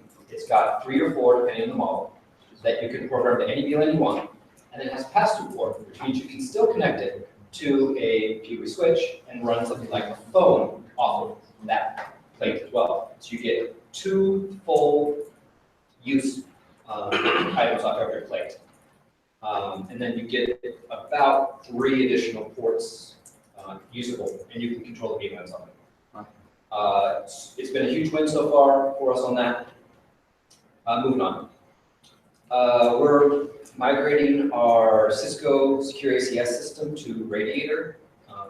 It's not open source, but it's a significantly reduced cost radius system. We're developing a homegrown tool to replace Cisco Prime infrastructure for WLAN management. We found that Prime gets more and more expensive as you add APs, and we've been adding a lot of APs. And the R&D cost for adding the features that we actually use out of Prime should pay for itself in about a year. So we're going to try and end our Prime license add on to the wireless. We're deploying Cisco 4431s as a replacement for ISR routers in our WAN sites that are connected at lower speeds, 10 to 300 megs. That's been pretty successful. The Information Technology Services Group, which is servers and IT, is running through a realignment process. They're kind of dissolving our help desk in a sense and moving the people out into the colleges that don't have their own dedicated support staff. They're trying to make a level playing field so that all colleges have equal access to IT. And we're trying to put a baseline of service out there so that everyone has the same service level. We're doing custom on-site ITS training. We had an AWS immersion day, and then we had Flawless Consultant come in and train a large group of our IT staff. That was well received and highly successful. We implemented Edge Roam within the last year across the whole state, all of our state sites, which include Boise, Coeur d'Alene, Kimberly, of course, the Moscow campus. We're partnering with ISU to pick up Idaho Falls, and that's all I got. Great, thanks. So just a reminder, there's a lot of information here. If you could take your list, the full list, even if you didn't cover it all, and send it to Marla, is that right? Yes. That It would be doesn't great. have to be fancy format. If you Just email. send it. Great. And just so you know, our residence halls for the last 2 years, we use those wall APs and they've been very successful deployment as well. We have 702s, 702Ws, 1810s, and 18. Okay, great. Well, in Boulder, I don't know if any of you remember David Hamrick, but I think he's officially retired as of the end of May. I've heard rumors from Robert that we're looking at upgrades with FRGP for more bandwidth. I think we're just ready to order our new cores. Looks like we're going with the next 7700s. If you could speak up just a tiny bit. Sure. The new cores. We've also got some Cisco 6807s for some distribution routers. Much like Utah, we have a manhole of death project. The one difference is I believe that we have been given a year's notice. So we are actively working on what fiber has to move, what copper infrastructure has to move, and that's for the RL1 building. And, I think the university changes their mind frequently as to, are we going to keep it, are we going to close it, and what's going to happen. We have a lot of infrastructure in harm's way there. So we're working fast on that one. Wireless, I believe that we are still caught in that Cisco circle where we want to upgrade the code on our Wisdom 2s, but we still have a lot of old APs that are not supported on the next code. So we have a pair of the new, what are they called, 8500 server-based controllers. And so we're all the new buildings that have newer APs, we're migrating to a set of those controllers. We have an LMS project. I don't know where that stands. We're reevaluating the whole learning management system. I've heard that we're getting new storage. I believe it's Hitachi.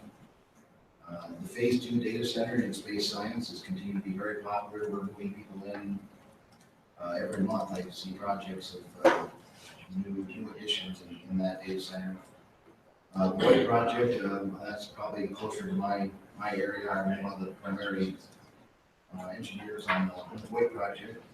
Last year, through July through September 1st, we upgraded over 6,000 8851 handsets.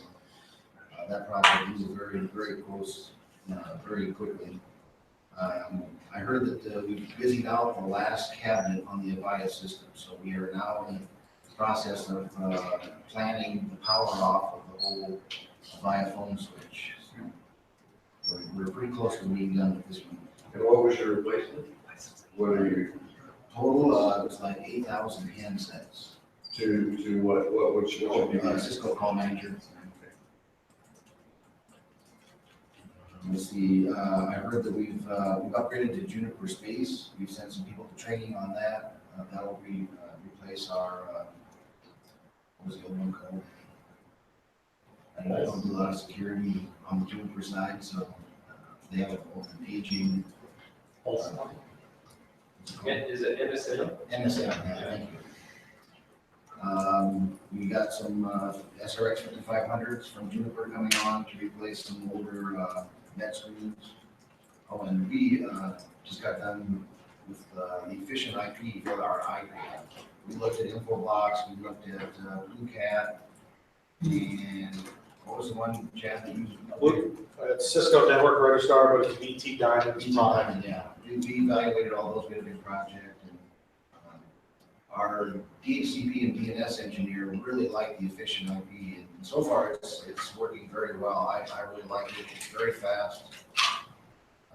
It's developed in Europe, so some of the controls are backwards to me. There's some places that you can right click that just aren't really intuitive, but once you know they're there and how to use them, it's a very efficient ICANN solution. That's about it. Great. Thank you. So, Eric Holly is gone. We don't have anyone from BYU, Idaho either, right? Aaron, are you ready to go? So back to me, huh? If you're okay. All right, the timer just makes me nervous though, so. Wireless, we are in the process of moving from Aruba APs, moving to Aruba APs and switches from Xeris and Cisco. And we're trying to accelerate that effort so we can get past supporting different systems. We have a core and distribution redesign project going on, trying to get the engineers and Todd on the same page is an interesting personal challenge. The engineers would like Cisco ACI, Todd would like to do GRE tunnels with some HP here. The stadium Wi-Fi project just woke up. We're Extreme, the athletics folks hired Extreme, and there's some outside group coming in to do the deployment and first year support, but then after that we get to take over. So our 65,000 person stadium will have Wi-Fi hopefully by fall. We had some conversations about outdoor Wi-Fi in this room. We've been doing that at the Missionary Training Center for a while. The access points are hidden at the bottom of garbage cans that aren't as deep as they look and under fake rocks. So I don't know how that compares to trying to put them inside, but and we have some quad areas that we're trying to figure out if we want to do them on campus. We're moving to AWS. We now have all of our accounts kind of corralled and some design patterns for that. The account issue, we had to get them corralled after 3 times getting our credentials compromised by engineers checking in their credentials as part of their GitHub, public GitHub. So various charges from $6,000 to $20,000 every time we did that, and AWS forgave all those, which is interesting. We are removing some copper from our tunnels this summer. We're slowly getting IPv6 kind of rolled out. You heard a little bit yesterday about security and the Elastic Stack, so we're getting a new packet broker, in, and looking at distributed IDS across our distribution routers and using Grow to create a cluster to do that. We're looking at new DDI, probably down to either efficient IP or Infoblox. We got rid of Commvault as our backup. It was too hard to license them. We're going to Actifio, I think is where we're at. We're looking at new hardware load balancer, probably go with A10 or F5, just some things the software load balancing doesn't do well. I believe, since some of these people mentioned Office 365, we're headed that direction on our email as well, although the timeline is really unclear. And of course, BYU always is doing construction too. There's an 80,000 square foot engineering building going up, as well as some new dorms. And of course, we're always involved in that. And then they're looking for a network director to replace the incompetent one who's here in the meeting today. Great interim, not incompetent. Appreciate that. Yeah.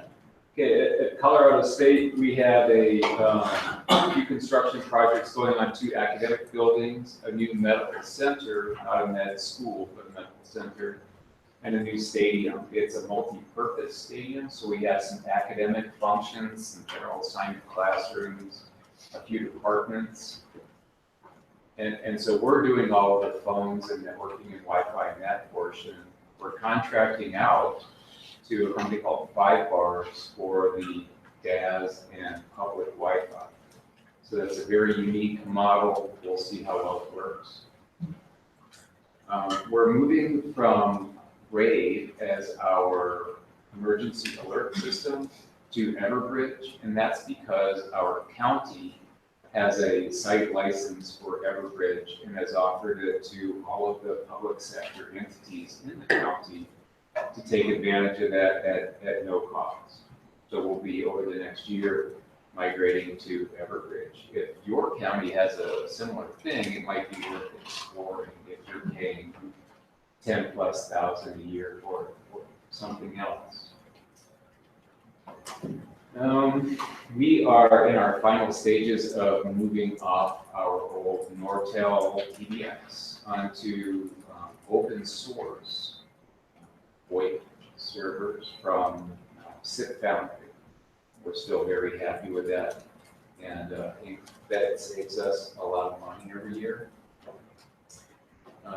We're working with our Office of Vice President for Research to implement NIST 800-171, the Controlled Unclassified Information. We are doing more with HPC. We have a joint grant with CU for a system called Summit that's housed on the CU campus. We're also standing up more of an official HPC support organization for the first time. We're excited about that. We'll be deploying Duo campus-wide soon for multi-factor authentication. We'll be faculty staff this year and add students the following year. We're moving away from TSM and Veeam for our central backup solution to Avamar and Data Domain. We're implementing a cost recovery research storage project. We're re-examining the technology we use for our one card, our ID card, and keyless access for the campus. We'll see where that lands. Our housing department or our housing unit has been standalone. They want to take a look at what they're doing, so we're going to take another look at it. Campus-wide, if anybody has ideas about that, I'd love to talk to you. We're replacing eAuthority and Discoverer for business intelligence with First. We're the academic sponsor for Semester at Sea. We're about a year in. We just completed our second voyage in May. We're exploring the third phase of an IT consolidation effort, looking at ways that we can work with the units and colleges across campus to get some more economies of scale and efficiencies. We've signed an agreement with a company called Wireless Watchdogs to manage our corporate cellular accounts. They charge $3.25 per phone that's managed. And even after that, they anticipate that they can save CSU over $100,000 a year. And so all the things that would make sense to do if people had more cycles to do it, that's what they do. We can report back how successful that is. We think it's going to be good. That's the update from CSU. So you still own corporate phones then for your staff? Your staff still own We still have probably a couple thousand phones that are paid by the university for faculty and staff who we believe have to have a phone for whatever purpose. We also offer a stipend program for those that prefer to have their own account. What was the name of your open source VoIP? SIP Foundry. SIP Foundry. Yeah, all one word. Sound.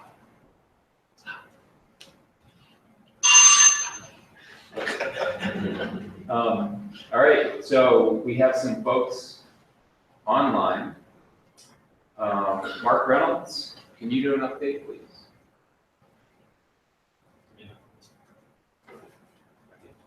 I'm also here for my issue. Okay, if you would. ISU, we are about 90% done with our VoIP upgrade deployment. Kind of got slowed down with some ACM awareness of our new safety officer, but we are plugging through as we can in buildings where we can. I believe last time we were here, we were looking at replacing our standalone PBX, replacing our VGs, our voice gateways, with the standalone PBX. Due to a loop length issue getting out to our farther sites, Cisco has then come up with a e-card, 48-port e-card for the VG 350 that has solved that loop length problem, so we're no longer looking at a standalone PBX. We have implemented as part of our Palo Alto 7050 firewalls that we purchased.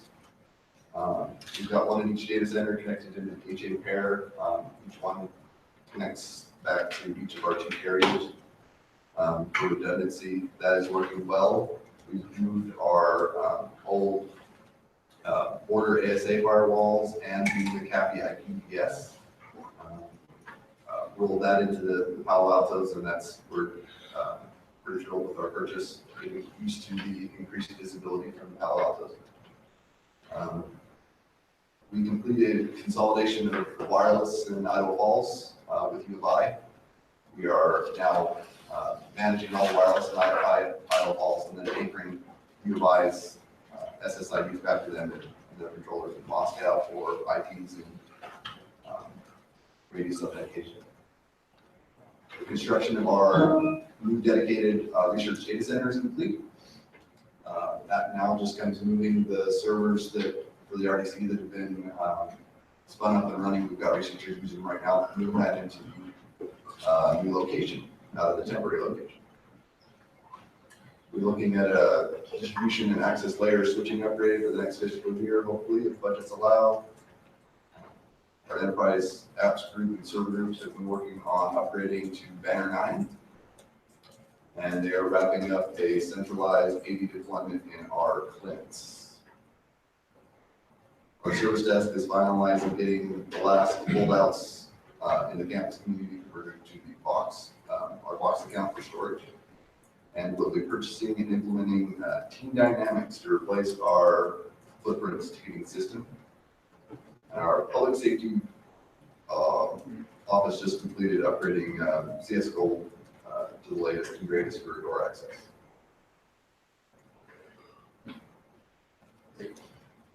Thanks very much.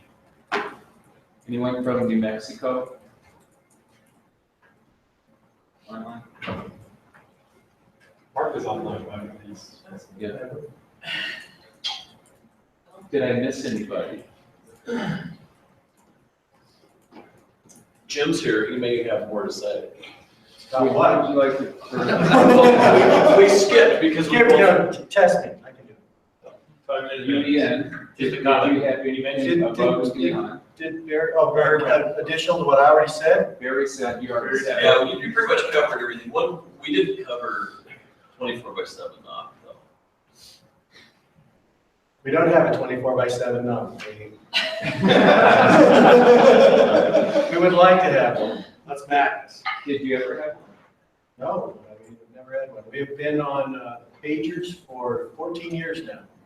And excuse my language, but our engineers and senior people are pretty damn sick and tired of it. But anyway, I don't usually, but every once in a while you just got to go there, right? Still out of character. Shocking. So we have a phase 1 implementation that we have not hired anyone. The money becomes available at the beginning of next month, $200,000. What do you do with $200,000 to set up a 24/7 knock? We don't know what to do with that yet. Have you looked at Dollar outsourcing? amount. Yes, we've looked at it many times. It's a lovely idea. Well, I only ask that because Yeah. running a 24/7, I don't know, but running a 24/7 knock is quite painful, and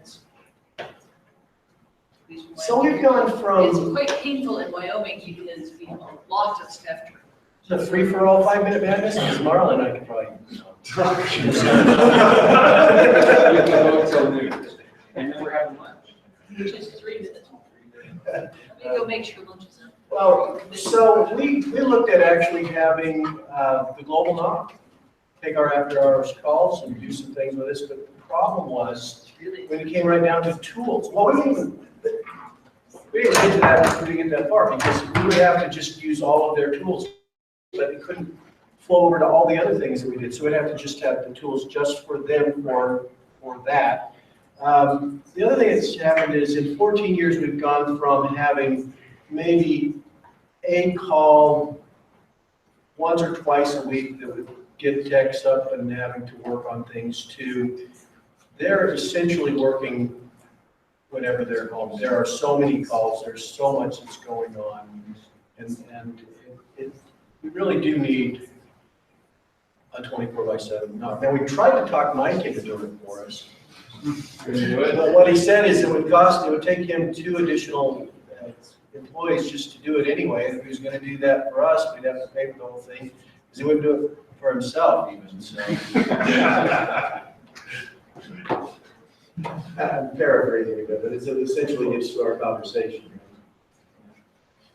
Okay, very good.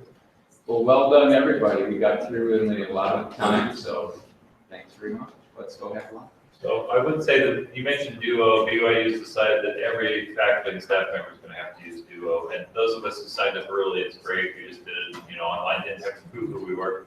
Once they put this thing, I think beginning of next month or something, they're going to require people to show up in person and prove that they are who they are before they, institute Duo. And use Duo for anything or just to access certain applications? Right now, it's anything that we sign on to our CAS environment for. Just logging into your PC in the morning, will require Duo? We require Duo for almost everything as well. 365 is behind Duo, all of our ERPs, everybody has to use it, even our retirees have to use it. And how did you do 365 behind Duo? Magic. So if I don't know, somehow they did it. So if I'm guessing, they do ADFS, which comes back on campus, and you can authenticate that token exchange. Is anyone doing like with Duo like a trusted kind of situation where after you log in from said device, it doesn't? We do a 30-day trust. Okay. Oh, yeah. So as a user of Duo and not having any other responsibilities, we really tried to not have to go to the 2-factor authentication and not go to Duo. And there are a lot of people on our staff. I actually was one of the early adopters, but a lot of my staff just bought it. Finally, when they signed up, they said, "Oh, this was easy," and it really has been. It's very easy. Very good. It's great, and I wouldn't. It's silly to resist. It is. It's so easy. And then start using it with Amazon and LastPass and all your other apps too. It's like, Yeah, now you can do it. It's not everything, but a lot. Lunch is ready. Marla? Yep, thanks, Scott, for doing that.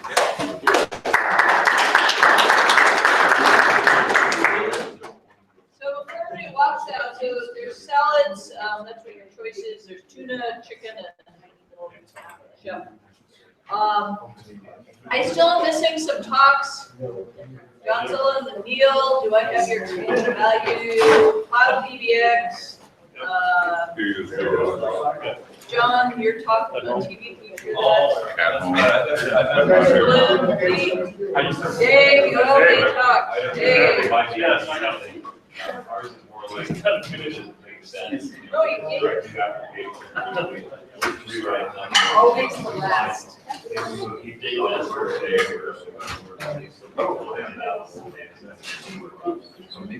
have some big software renewals coming up. I mean, for now, that's my. Whereas my RCA is main thing is because he doesn't have any back to our money, so we do the whole data center. And it's 15 years, and millions of dollars of that would cost, and it's not something we want to go ask. Okay. We're kind of in that same situation. But then, Like, how are we gonna move They this? don't call. Yeah. I don't know, if you forklift upgrade, you just go with. We can look at too, like just forklift it up there and figure it out later. It's still very expensive. Especially if it's got things on our homepage, say we have 8 servers behind our homepage that are running all the time, you forklift upgrade that, you got 8 servers running all the time, and they're not elastic. And if you really want to take advantage of the problem, you gotta redo that so that you can, you got one going, right? And for 8 times, you got 8. If you have time, I have one We that I need was our, gonna all our show. stuff to, I didn't. I got a lot of lambda and elastic beanstalk, but anyway, as we rewrite stuff. we're using a lot of Drupal. Yeah. to put our stuff out. Oh, yeah.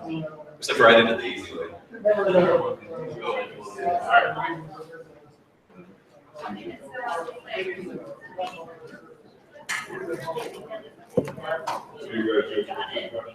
What's that?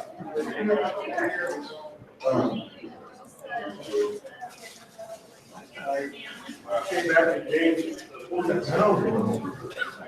All liquid out. Well, that's my wife also says she prefers to drink water because she doesn't really want to drink cat. Yes.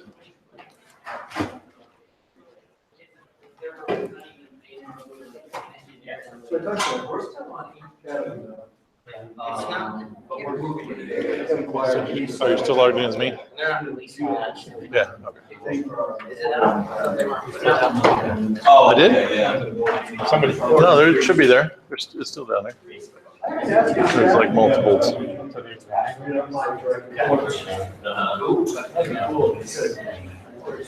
what did I post? We're all Oh, Strava. Oh, I'm like, what's his watch doing up here? Dinner again tonight? Did you go last night? Yeah. How was it?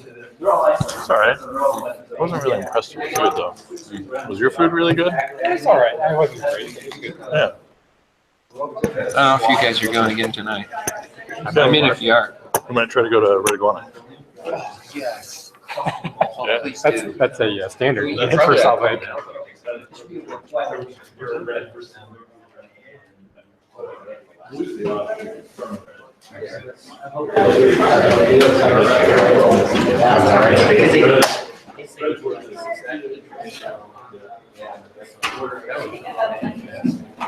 Yeah, we probably had.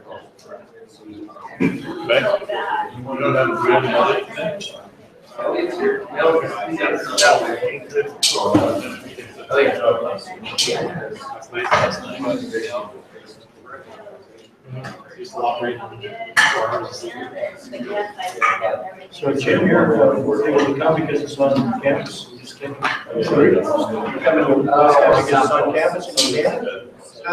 Actually, I think we should start going. I mean, I've wanted to attend, but it's like something's always come up. Yeah. Well, you've watched me, but. So, anyway, so And they're here, did you do a lighting talk? Sure. Where is my? Did you do a lighting talk? Did you gonna do one? I thought this was the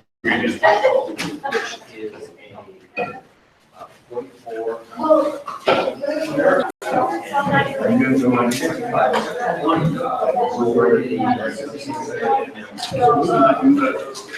It's, I think, coming up.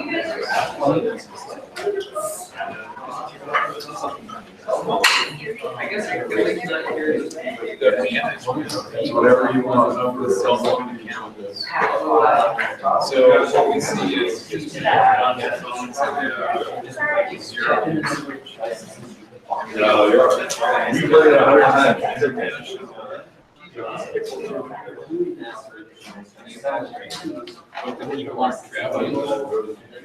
We have people that signed up for 500 minutes a month, and they're using. Yeah, what they do is they get the bill. What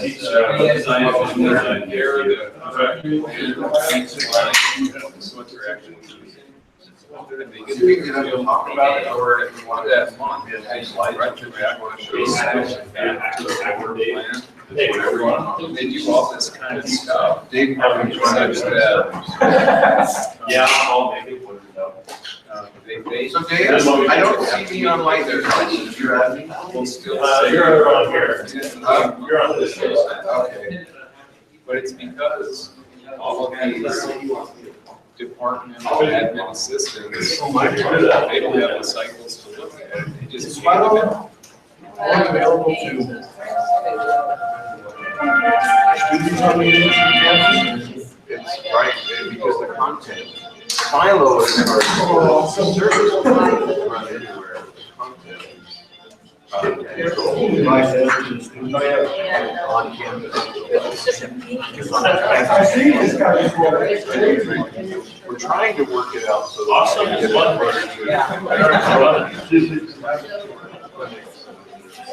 Some of them are survival of fittest, right?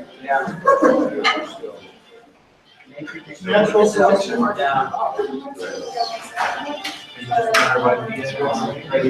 That's how it's managed.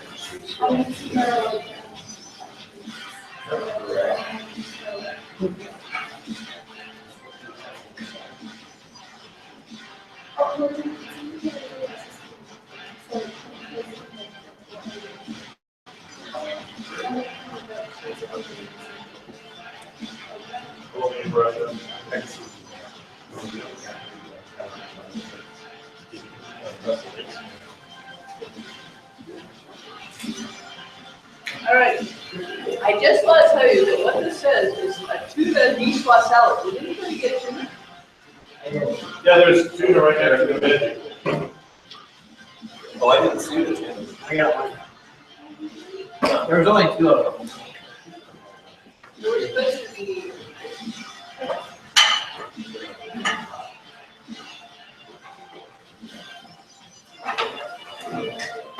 More than 2? It actually says 7 and then it says 5 in the training, so I'm not sure if they just confused. We did run out of tuna.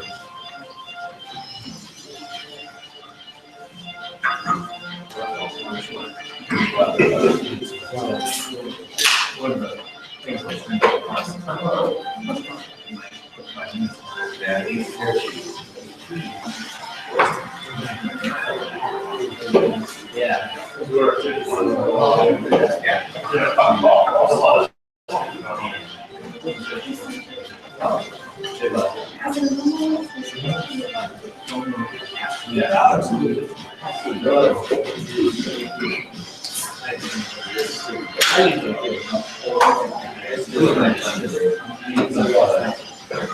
So Dave, what is this? Just a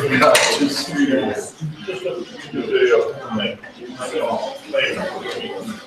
I didn't put it together.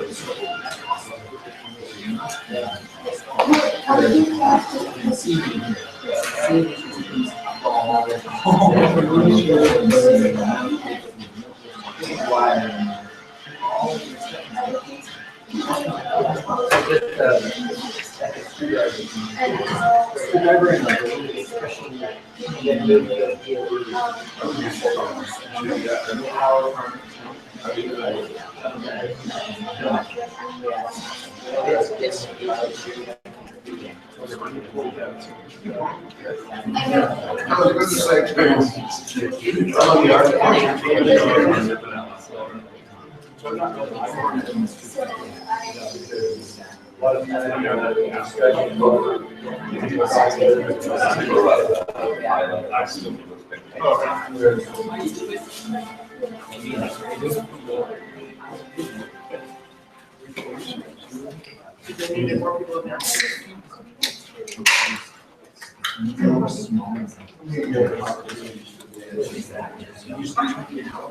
Close that up behind it.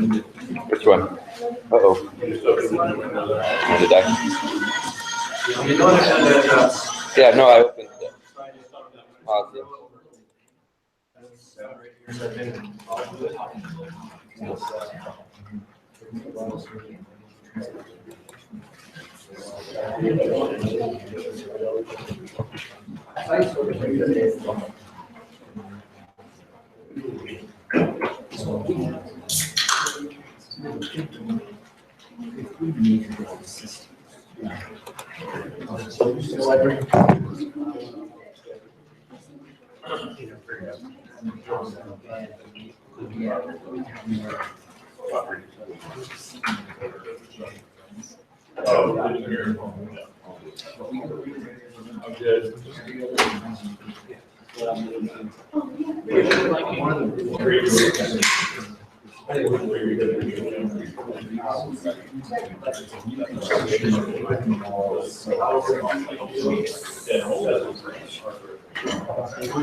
Yeah, I have some areas.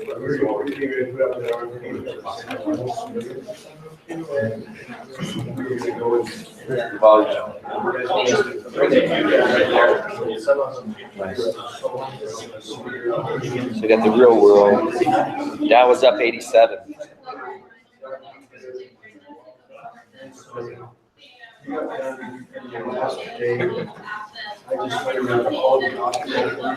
So they were talking about Bitcoin this morning and blockchains, and there's lots of cryptocurrency. So you just gotta keep your eye aware of what's gonna hit. Bitcoin. Yeah, or a Chinese hack. What? Yeah, let's go to Pac-12. I was just looking at the real world, though. Let me look and see what the news is doing real quick. It's all fake news, yeah. It's the dollar. Citizens help end police chase.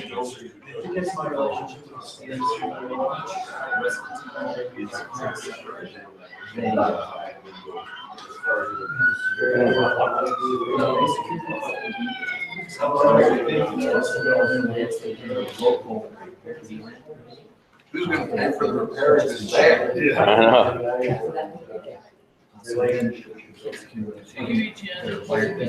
Still commercial.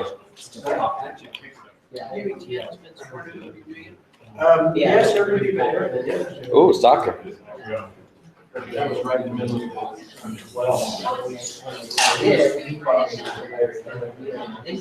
Your Eric Dennis left University of Maryland.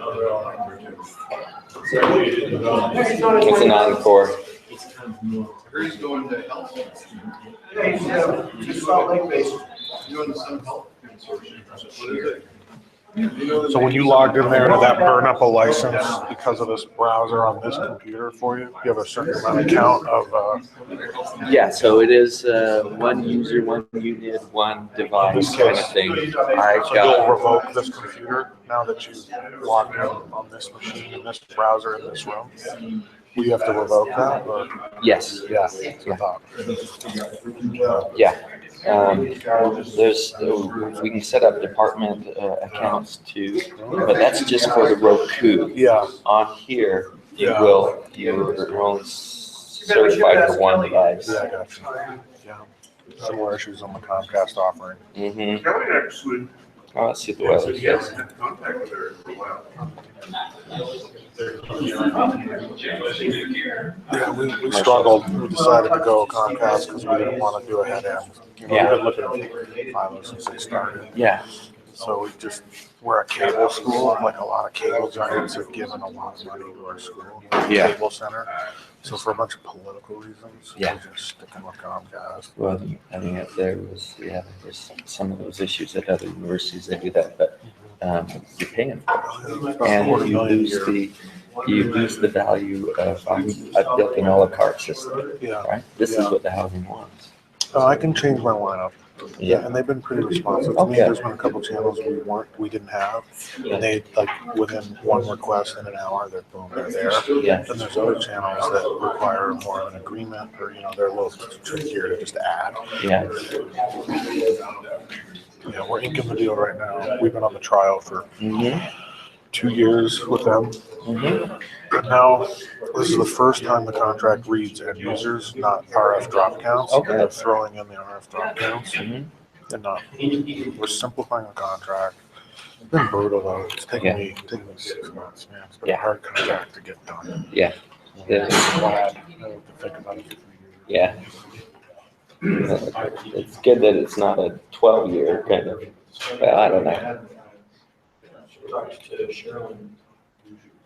Oh, look at this. Got any bowlers? Here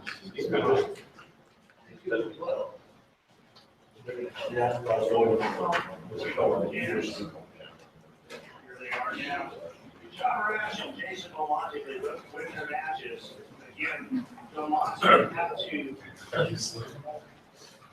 beat John Rash's score. Actually, what you should do is go to google.com and look at the, I love the Google Doodles. You looked at the Google Doodle today for the cricket match that's going on, and you play cricket. We can go there. What you We want can all to have a competition on who can actually do better with it. The Google Doodle. do? Google Doodles? You can play it from your Google. Google.com and Vermont. And click on So that. click on the little thing in there. This one here? Actually, Oh, yeah. bat at you, and if it hits the, Am I bowling? Who's bowling? Cricket, playing cricket. With snails. Smack it. Ooh. Run, run, run. How do I run? That one's out of bounds. That was a home run. That's sixes. oh, see, that's a good, yeah. Thank you. You don't want to knock the little stubs off.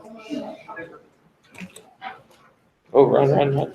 You ever play the game with the dinosaur when you're disconnected? Really? So when you disconnect from the internet and you see the little dinosaur on the screen, just hit your space bar and it's a game. You can play until your connection comes back. Or you can. You can call people. What dinosaur on the screen? What side? It says you're offline. Off of Chrome? Yeah, watch. I'm on Firefox. Oh, yeah, not Firefox. This is why we hang around with Dave.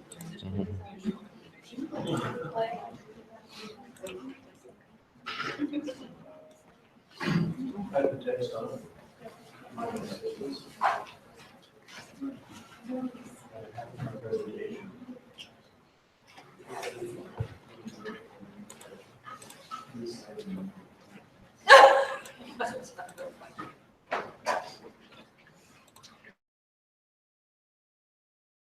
Could have did it yesterday.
You know, you need